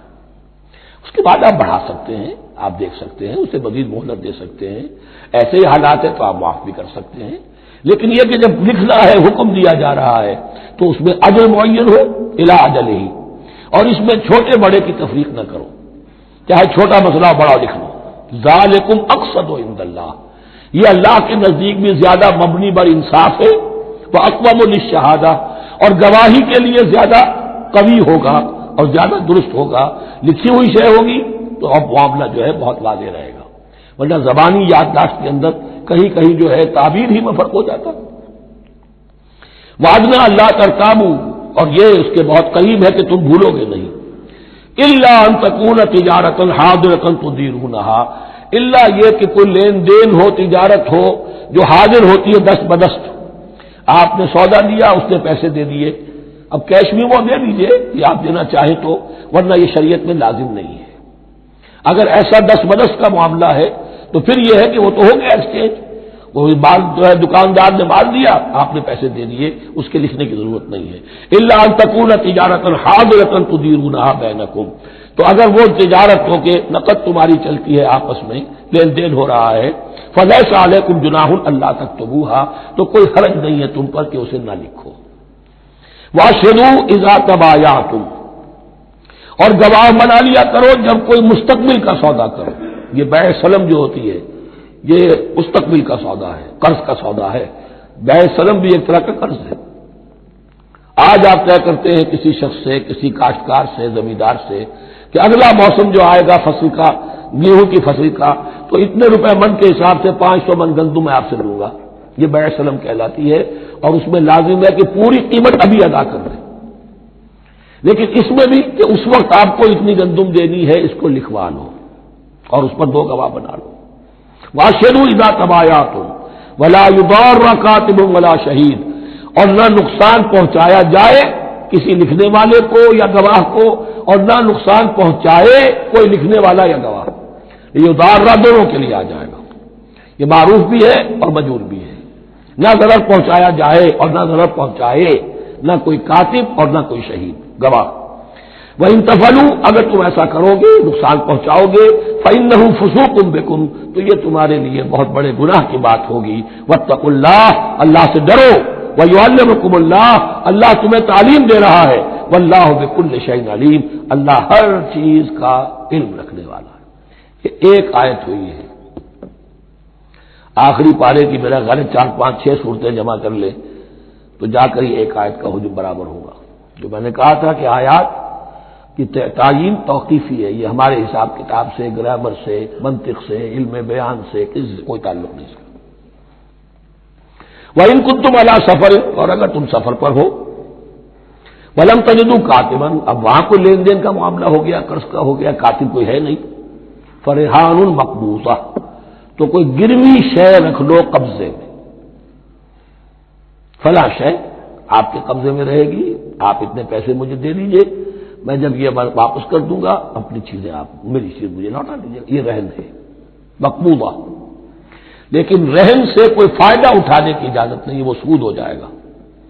اگر مکان رہن رکھا گیا ہے, قبضہ تو ہوگا اس کا, لیکن یہ کہ وہ اس کا کرایہ نہیں دے سکتا, کرایہ مالک ہو جائے گا, اس سے کوئی استفادہ نہیں کر سکتا اس مال سے. رہان المقبوضہ.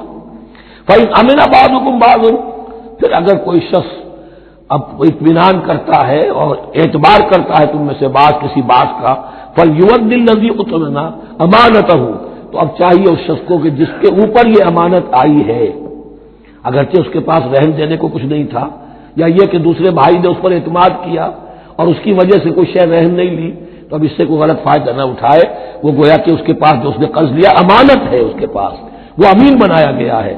فَلْيُؤَدِّ الَّذِي اؤْتُمِنَ أَمَانَتَهُ، کہ اپنی امانت واپس لوٹائے، وَلْيَتَّقِ اللَّهَ رَبَّهُ، اور ڈرے اللہ سے جو اس کا رب ہے۔ وَلَا تَكْتُمُوا الشَّهَادَةَ، اور دیکھو گواہی کو چھپایا نہ کرو، وَمَن يَكْتُمْهَا فَإِنَّهُ آثِمٌ قَلْبُهُ، اور جو کوئی گواہی کو چھپائے گا تو اس کا دل گناہ میں مبتلا ہو جائے گا، دل داغدار ہو گیا تو رہ کیا گیا۔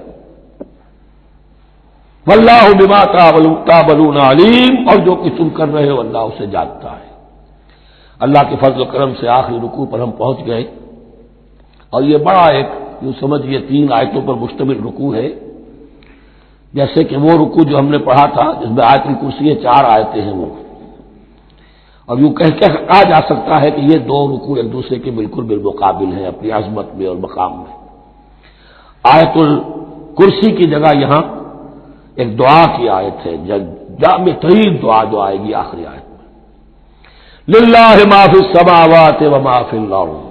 اکثر و بیشتر آپ دیکھیں گے سورتوں کے اختتام پر یہ الفاظ پھر آتے ہیں، اللہ ہی کا ہے جو کچھ بھی ہے آسمانوں اور زمین میں۔ وَإِن تُبْدُوا مَا فِي أَنفُسِكُمْ أَوْ تُخْفُوهُ، اور جو کچھ تمہارے دلوں میں ہے خواہ تم اسے ظاہر کرو خواہ چھپاؤ، یحاسبکم بہ اللہ، اللہ تم سے محاسبہ کر لے گا، تمہاری نیتیں اس کے علم میں ہے۔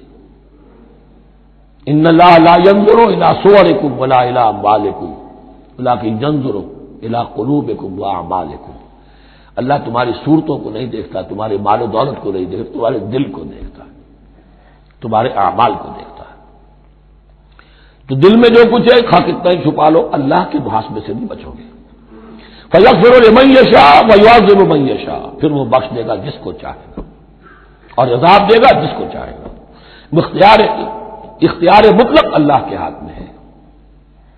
ہمارے ہاں اہل سنت کا عقیدہ یہی ہے، اللہ پر لازم نہیں ہے کہ وہ نیکوکار کو اس کا جزا ضرور دے اور بدکار کو اس کی سزا ضرور دے، اللہ کرے گا ایسا، یہ دوسری بات ہے، لیکن اللہ کی شان اس سے بہت اعلیٰ اور عرفہ ہے کہ اس پر کسی شے کو لازم قرار دیا جائے، اس کا اختیار مطلق ہے، مطلق۔ یفعل اللہ ما یرید، یفعل اللہ ما یشاء۔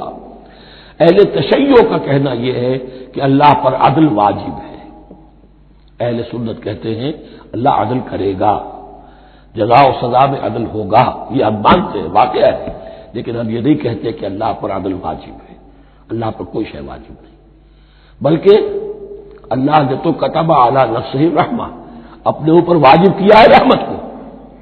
وجوب کا لفظ جو آتا ہے اللہ پر تو وہ تو رحمت کا ہے، کتب علی نفسہ رحمہ، اللہ نے اپنی ذات کے اوپر واجب کر لیا رحمت کو۔ واللہ علی کل شیء قدیر، اور اللہ ہر چیز کی قدرت رکھتا ہے۔ آمن الرسول بما انزل الیہ من ربہ والمؤمنون، ایمان لائے رسول صلی اللہ علیہ وسلم اس چیز پر کہ جو نازل کی گئی ان کی جانب ان کے رب کی طرف سے۔ غور طلب بات ہے، یہ بڑا باریک نکتہ ہے۔ نبی پر جب وحی آئی ہے کیسے پہچان دیا کہ یہ بدروح نہیں ہے، یہ جبرائیل ہے؟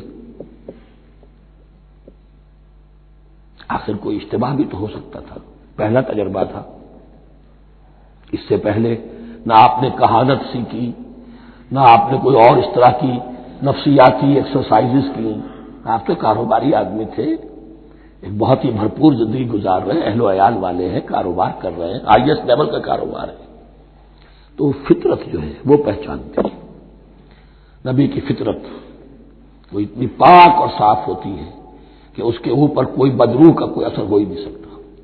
اگرچہ اس میں ایک اور واقعہ میں نے ایک جگہ پڑھا تھا، وہ میں پھر کسی وقت موقع آیا تو سناؤں گا آپ کو، اس وقت نہیں ہے۔ بہرحال ہمارے لیے بڑی تسکین کی بات ہے کہ اللہ تعالیٰ نے رسول کے ایمان کے تذکرے کے ساتھ ہمارے ایمان کا تذکرہ کیا۔ آمن الرسول بما انزل الیہ من ربہ والمؤمنون، ایمان لائے رسول صلی اللہ علیہ وسلم اس چیز پر جو نازل کی گئی ان کی جانب ان کے رب کی طرف سے، اور ایمان لائے صاحب ایمان۔ اللہم ربنا اجعلنا منہم، اللہم ربنا اجعلنا منہم۔ کل آمن باللہ وملائکتہ وکتبہ ورسلہ، یہ دوسرا مقام ہے سورہ بقرہ کے اندر جس میں ایمان کے جو اجزاء ہیں ان کو گنا گیا ہے۔ یاد ہے آیت البر، لیس البر ان تولوا وجوہکم قبل المشرق والمغرب ولکن البر من آمن باللہ والیوم الآخر والملائکۃ والکتاب والنبیین۔ یہاں بھی اسی طرح ہے، کل آمن باللہ وملائکتہ وکتبہ ورسلہ لا نفرق بین احد من رسلہ۔ اور یہ تیسری مرتبہ بات آ گئی ہے کہ رسولوں کے درمیان کوئی تفریق نہیں کی جائے گی۔ کہاں؟ پہلے تو آیا تھا 16ویں رکوع میں، لا نفرق بین احد منہم ونحن له مسلمون، اور اس سے بھی پہلے آیا تھا والذین یؤمنون بما انزل الیک وما انزل من قبلک، وہ لوگ جو ایمان رکھتے ہیں اس پر بھی جو ہے نبی آپ پر نازل کیا گیا اور اس پر بھی جو آپ سے پہلے نازل کیا گیا۔ لا نفرق بین احد من رسلہ، ہم اس کے رسولوں میں سے کسی کے مابین کوئی تفریق نہیں کرتے۔ تفضیل اسی صورت میں ثابت ہے، تلک الرسل فضلنا بعضهم علی بعض منهم من کلم اللہ ورفع بعضهم درجات وقالوا سمعنا واطعنا، وہی بات کہ جو کہی گئی تھی جب ان سے کہا گیا تھا واسمعوا، کیا کہا تھا انہوں نے؟ سمعنا وعصینا، سمعنا واطعنا، وہ کہتے ہیں ہم نے سنا اور مانا۔ غفرانک ربنا، ہماری درخواست ہے پروردگار تیری بخشش مانگتے ہیں۔ غفرانک، نون پر زبر ہے، مفعول ہے، نسألک غفرانک، اے اللہ ہم تجھ سے سوالی ہیں، تجھ سے طلب کرتے ہیں، درخواست کرتے ہیں تیری مغفرت کا۔ وإلیک المصیر، اور تیری ہی جانب لوٹ جانا ہے۔ یہاں پر وہ ایمان بالآخرہ بھی آ گیا جو یہاں اوپر نہیں آسان، آمن باللہ وملائکتہ وکتبہ ورسلہ، پھر رسولوں کے ضمن میں لا نفرق بین احد من رسلہ، لیکن اس کے بعد وإلیک المصیر، مغفرت اور اللہ کی طرف ہی لوٹ جانا ہے ہمارا، اس میں ایمان بالآخرہ آ گیا۔ اب آخری آیت، لا یکلف اللہ نفسا الا وسعہا، اللہ تعالی نہیں ذمہ دار ٹھہرائے گا کسی جان کو مگر اس کی وسعت کے مطابق۔ یہ بہت بڑے فضل و کرم والی آیت ہے، جیسے میں نے کہا تھا میگنا کارٹا جو ہے انسانی حقوق کا، کہ اجیب دعوت الداع اذا دعان، جہاں بھی مجھے کوئی پکارے، جب پکارے میں اس کی پکار سنتا ہوں، قبول کرتا ہوں۔ ہاں فلیؤمنوا بی فلیستجیبوا لی، انہیں بھی چاہیے کہ میرا کہنا مانے۔ دو طرفہ بات چلے گی، یک طرفہ نہیں۔ میری مانو، اپنی بنواؤ، تم دعائیں کرو گے ہم قبول کریں گے، تم ہماری بات نہیں مانتے پھر تمہاری دعا تمہارے منہ پر دے ماری جائے گی۔ کرتے رہو قنوت نازلہ 40 دن کے 80 دن پڑھتے رہو، ڈھاکہ تو بیٹھ ہی جائے گا، بیٹھ گئے۔ یہودیوں سے شکست تو ہو ہی جائے گی، ہو گئی۔ کرتے رہو، حرمین میں پڑھتے رہو قنوت نازلہ، مکے میں پڑھو، مدینے میں پڑھو، پوری دنیا میں پڑھو۔ اللہ کو پیٹھ دکھائی ہوئی ہے، اس کے دین کو پاؤں تلے روندا ہوا ہے، اللہ کے باغیوں سے دوستی ہے۔ کسی نے قبلہ ماسکو کو بنایا تھا اور کسی نے واشنگٹن کو بنایا تھا، تمہاری دعائیں کیسے قبول ہوں؟ لیکن یہ جو آیت ہے یہ اس اعتبار سے بہت بڑی رحمت کی آیت ہے کہ اللہ تعالیٰ کے ہاں وہ اندھے کی لاٹھی والا معاملہ نہیں ہے کہ تمام انسانوں سے محاسبہ ایک ہی سطح پر ہو۔ اللہ جانتا ہے کس کی کتنی وسعت ہے، اور وسعت کن چیزوں سے بنتی ہے۔ آپ کو کوئی اور جین ملے ہیں، مجھے کوئی اور جین ملے ہیں، انہیں کوئی اور جین ملے ہیں، جینز، ان جینز کی اپنی اپنی خصوصیات ہیں، خصائص ہیں، پراپرٹیز ہیں، لیمیٹیشنز ہیں۔ آپ کو کوئی اور ماحول ملا، اسے کوئی اور ماحول ملا، اسے کوئی اور ماحول ملا، تو hereditary factors multiplied by environmental factors, ان دونوں سے ایک شخصیت کا ہیولہ بنتا ہے انسان کا، جس کو پیٹرن کہتے ہیں ہمارے مستری لوگ۔ جب لوہے کا کوئی شے جو ہے ڈھالنی ہے تو اس کے لیے پہلے مٹی کا یا لکڑی کا ایک پیٹرن بناتے ہیں، انگریزی میں پیٹرن ہے وہ، پاٹن کہتے ہیں ہمارے مصری لوگ. اب آپ لوہا جو ہے اس کو جب اسے کر لیں گے، مائع بنا لیں گے، گلا لیں گے، پھر اس میں ڈالیں گے، وہی شکل ہو جائے گی. یہ شاکلہ ہے ہر انسان کا جو بن جاتا ہے. قل کل یعمل علی شاکلتہ فربکم اعلم بمن هو اہدی سبیلا. اس شاکلہ کے اندر اندر آپ کو محنت کرنی ہے. اللہ جانتا ہے کس کا شاکلہ وسیع تھا، کس کا شاکلہ تنگ تھا، کس کے جینز اعلیٰ تھے، کس کے جینز ادنا تھے، کس کے ہاں ذہانت زیادہ تھی، کس کے ہاں جسمانی قوت زیادہ تھی. جو بھی کچھ اس نے دیا ہے، جس کو وہاں ہم نے رکھا اس کو وہاں رکھا، اس نے وہاں تعلیم پائی، اس نے یہاں تعلیم پائی. جو بھی انوائرمنٹل فیکٹرز آئے ہیں، جو بھی جینیٹک فیکٹرز آئے ہیں، سب اللہ کے علم میں ہے. ان سب کو ملحوظ رکھ کے اللہ حساب دے گا. جو شاکلہ ہم نے تمہیں دیا تھا اس میں تم نے کیا کیا. ایک شخص کے اندر فرض کیجئے استعداد ہی ہے 20 درجے کی استعداد ہے، اس نے فرض کیجئے 18 درجے کام کر دیا، کامیاب ہو گئے. کسی میں استعداد 100 درجے کی تھی، اس نے 50 درجے کیا، ناکام ہو گئے. حالانکہ کمیت کے اعتبار سے 50 درجے زیادہ ہے 18 درجے سے، لیکن یہ 18 درجے کا کام وہ کر رہا ہے جس کے اندر استطاعت تھی ہی 20 کی، یا 18 ہی کی تھی، اس نے پوری کر دی. اور 50 درجے والا وہ جس کو اللہ نے دے رکھی تھی 1000 کی استطاعت، اس کا وہ 50 بیکار ہو گیا. تو اللہ تعالیٰ کا محاسبہ جو ہے انڈیویجول ہے. اس لیے فرمایا گیا کلہم آتی ہے یوم القیامت فردا.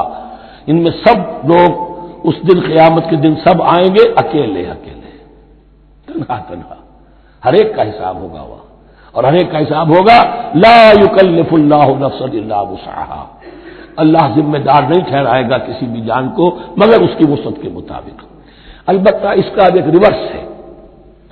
ہوتا کیا ہے، ہم سمجھتے ہیں دنیا میں تو بھاگ دوڑ کر رہے ہیں اور دین اجی ہمارے اندر تو استطاعت دین کے کام کی صلاحیت ہی نہیں ہے. دنیا میں دیکھیں بڑے کامیاب تیزی کے ساتھ دوڑ رہے ہیں، کامیاب پر کامیاب. یہ دین ہمارے اندر تو استطاعت نہیں ہے، استعداد ہی نہیں ہے، کیا کریں. یہ دھوکہ ہے، سیلف ڈسپشن ہے. استعداد اور استطاعت کے بغیر اور صلاحیت اور ذہانت کے بغیر دنیا میں بھی آپ کما نہیں سکتے، محنت نہیں کر سکتے، کوئی نتائج حاصل نہیں کر سکتے. یہ دھوکہ اپنے آپ کو نہ دیجیے. یہ ہے جو کچھ کر سکتے ہو کیجیے، کھودیے اپنی شخصیت کو، کھود کر جو نکال سکتے ہو نکال دیجیے. ہاں آپ نکال سکیں گے اتنا ہی جتنا آپ کے اندر ودیت ہے، زیادہ کہاں سے لے آئیں گے. اور اللہ نے کس میں کیا ودیت کیا ہے وہ جانتا ہے. اس کا حساب لینا جو ہے محاسبہ وہ اس پر ہے کہ جو اس نے تمہیں دیا ہے. لا، اور یہ مضمون قرآن مجید میں 5 مرتبہ آیا ہے بہت اہمیت کے ساتھ. لا یکلف اللہ نفسا الا وسعها لها ما کسبت وعلیہا ما اکتسبت. اسی جان کے لیے ہے جو اس نے کمایا، اور اس کے اوپر وبال بنے گا جو اس نے برائی کمائی. لیکن لام اور اعلی، لہا ما کسبت، جو بھی اس نے نیکی کمائی اس کے حق میں ہے، اس کے لیے ہے، اس کا اجر ملے گا، ثواب ملے گا. اور جو بدی کمائی وہ اس پر وبال بنے گا، اسی کے لیے اس کو سزا ملے گی، اسی کے حوالے سے. اب وہ آخری دعا آ گئی، جامع ترین اور عظیم ترین دعا ہے قرآن مجید کی. ربنا لا تؤاخذنا ان نسینا او اخطانا. اہل ایمان کے راستے پر، عمل صالح کے راستے پر مقدور بھر، امکان بھر اپنی شخصیت کے کونوں کھجروں میں سے بھی نکال کر، اپنی ریزیڈول انرجیز کو بھی نکال کر اللہ کی راہ میں لگا لیں. لیکن اس کے بعد بھی کوئی غرہ نہ ہو، کوئی غرور نہ ہو، کوئی اپنی محنت پر، اپنی نیکی پر، اپنی کمائی پر، اپنے کارناموں پر کہیں انسان دھوکہ نہ کھا جائے. کیفیت کیا رہنی چاہیے وہ یہ ہے تواضع، عجز، انکساری. ربنا لا تؤاخذنا ان نسینا او اخطانا. اے رب ہم سے مواخذہ نہ کیجو اگر ہم بھول جائیں یا ہم سے خطا ہو جائے. نسیان بھی ہے، الانسان مرکب من الخطاء والنسیان. انسان کے اندر یہ دونوں چیزیں خطا اور نسیان یہ تو بندھی ہوئی ہیں. خطا یہ ہے کہ آپ نے اپنی امکانی حد تک تو نشانہ ٹھیک لگایا تھا، نشانہ خطا ہو گیا، ٹھیک ہے کوئی بات نہیں، آپ کی نیت صحیح تھی. ایک اجتہاد کرنے والا اجتہاد کر رہا ہے، امکانی حد تک اس نے کوشش کی ہے کہ صحیح رائے تک پہنچے، لیکن خطا ہو گئی، اللہ معاف کرے گا. اس نے اپنی امکانی کوشش کی تھی، لہذا اسے ثواب ملے گا۔ مجتہد مخطی بھی ہو تو ثواب ملے گا، مجتہد مصیب ہے، صحیح رائے پر پہنچ گیا ہے تو دوہرا ثواب ملے گا، لیکن مجتہد مخطی ہے تب بھی ثواب ملے گا۔ تو بھول چوک پر، یہ بھول چوک خطا جو ہے، چوک صحیح ہے بالکل لفظ اس کے لیے، چوک جانا، نشانہ چوک گیا، تو اے پروردگار جو بھی ہم سے سرزد ہو جائے، غلطی ہو جائے، بھول کی وجہ سے یا خطا کی وجہ سے، اس پر معاوضہ نہ کیجیے۔ ربنا ولا تحمل علینا اصرا کما حملتہ علی الذین من قبلنا، اور اے رب ہمارے، ہم پر وہ بوجھ نہ ڈالیو جس سے ہم لے کر چل نہ سکیں۔ دیکھیے ایک حمل ہوتا ہے جس سے حمال کا لفظ بنا ہے، جس کو لے کر انسان چلتا ہے۔ حمال اس بوری کو یا بوجھ کو اٹھا کر چل رہا ہے، جو آپ کی طاقت میں ہے اور جس سے لے کر آپ چل سکیں وہ ہے حمل، اور جو ہو آپ کو بٹھا دے، اسر اس کو کہتے ہیں۔ یہ لفظ سورہ اعراف میں پھر آئے گا، یضع عنہم اسرہم والاغلال التی کانت علیہم۔ حضور کی شان یہ بھی تھی کہ انہوں نے لوگوں کے بوجھ جو ان کی طاقت سے بڑھ کر تھے ان کے کندھوں سے اتار دیے۔ ربنا ولا تحمل علینا اصرا کما حملتہ علی الذین من قبلنا، اے اللہ تو نے بڑے بڑے بھاری بوجھ ہم سے پہلے لوگوں پر ڈالے۔ شریعت بھی پہلے بھاری تھی، بہت سے معاملات ہم نے دیکھ لیے، روزہ ہمارے لیے کتنا آسان کر دیا گیا، رات کو نکال دیا روزے سے، کہہ دیا خاص طور پہ کھاؤ پیو ضرور، سحری ضرور کرو، تسحروا فإن فی السحور برکہ، کتنی آسانی ہے۔ رات میں تعلق زن و شو کی اجازت ہے، وہاں ان کے روزے میں چپ بھی تھا، چپ بھی رہو، نہ کھاؤ نہ پیو نہ تعلق زن و شوق نہ گفتگو، تو آسانی کی ہے۔ ان کے ہاں یوم سبت کا حکم تھا اتنا سخت، کوئی کام نہیں کرو گے، ہمارے ہاں وہ تھوڑے سے وقت کے لیے، اذا نودی للصلاۃ من یوم الجمعۃ فاسعوا الی ذکر اللہ وذروا البیع، اذان سے لے کر اور نماز کے ادا ہو جانے تک ہر کاروبار دنیاوی حرام ہے، لیکن اس سے پہلے اس کے بعد آپ کر سکتے ہیں، تو آسانی ہے۔ ربنا ولا تحمل علینا اصرا کما حملتہ علی الذین من قبلنا ربنا ولا تحملنا ما لا طاقۃ لنا بہ، اور اے رب ہمارے، ہم پر وہ بوجھ نہ عائد کیجو، ہم پر ڈالیو جس کی کہ ہمارے اندر طاقت نہ ہو۔ واعف عنا، ہم سے درگزر فرماتا رہے، ہمیں معاف کرتا رہے، واغفر لنا، اور ہمیں بخشتا رہے۔ مغفرت کا لفظ جو ہے اس کو سمجھ لیجئے ڈھانپنا، مغفر کہتے ہیں خود کو، جو ہیلمٹ پہنا ہوتا ہے تاکہ گولی جو ہے وہ سر پہ لگے تو یہ آپ کو بچا لے، مغفر خود پہنتے تھے تلوار کے وار سے سر کو بچانے کے لیے، سر کو ڈھانپا ہوا مغفر سے، تو گناہ کو اللہ تعالیٰ اپنی رحمت سے ڈھانپ دے۔ واغفر لنا، ہماری خطاؤں کی پردہ پوشی فرما دے۔ ورحمنا، اور ہم پر رحم فرما، انت مولانا، تو ہمارا مولا ہے، والی ہے، ہمارا پشت پناہ ہے، مددگار ہے۔ اللہ ولی الذین آمنوا یخرجہم من الظلمات الی النور فانصرنا علی القوم الکافرین، بس ہماری مدد فرما کافروں کے مقابلے میں۔ انہی الفاظ پر وہ دعا ختم ہوئی تھی جو طالوت کے ساتھیوں نے کی تھی علیہ الصلوۃ والسلام۔ اصل میں یہ دعا اب تلقین کی جا رہی ہے، مرحلہ سخت آ رہا ہے، مرحلہ سخت ہے اور جان عزیز، تاب لاتے ہی بنے گی آپ غالب۔ اب وہ مرحلہ آ رہا ہے، اس کے لیے تیار ہو جاؤ۔ یہ سارا حصہ جو ہے در حقیقت یہ تمہید ہے غزوہ بدر کی۔ بارک اللہ لی ولکم فی القرآن العظیم ونفعنی وإیاکم بالآیات والذکر الحکیم۔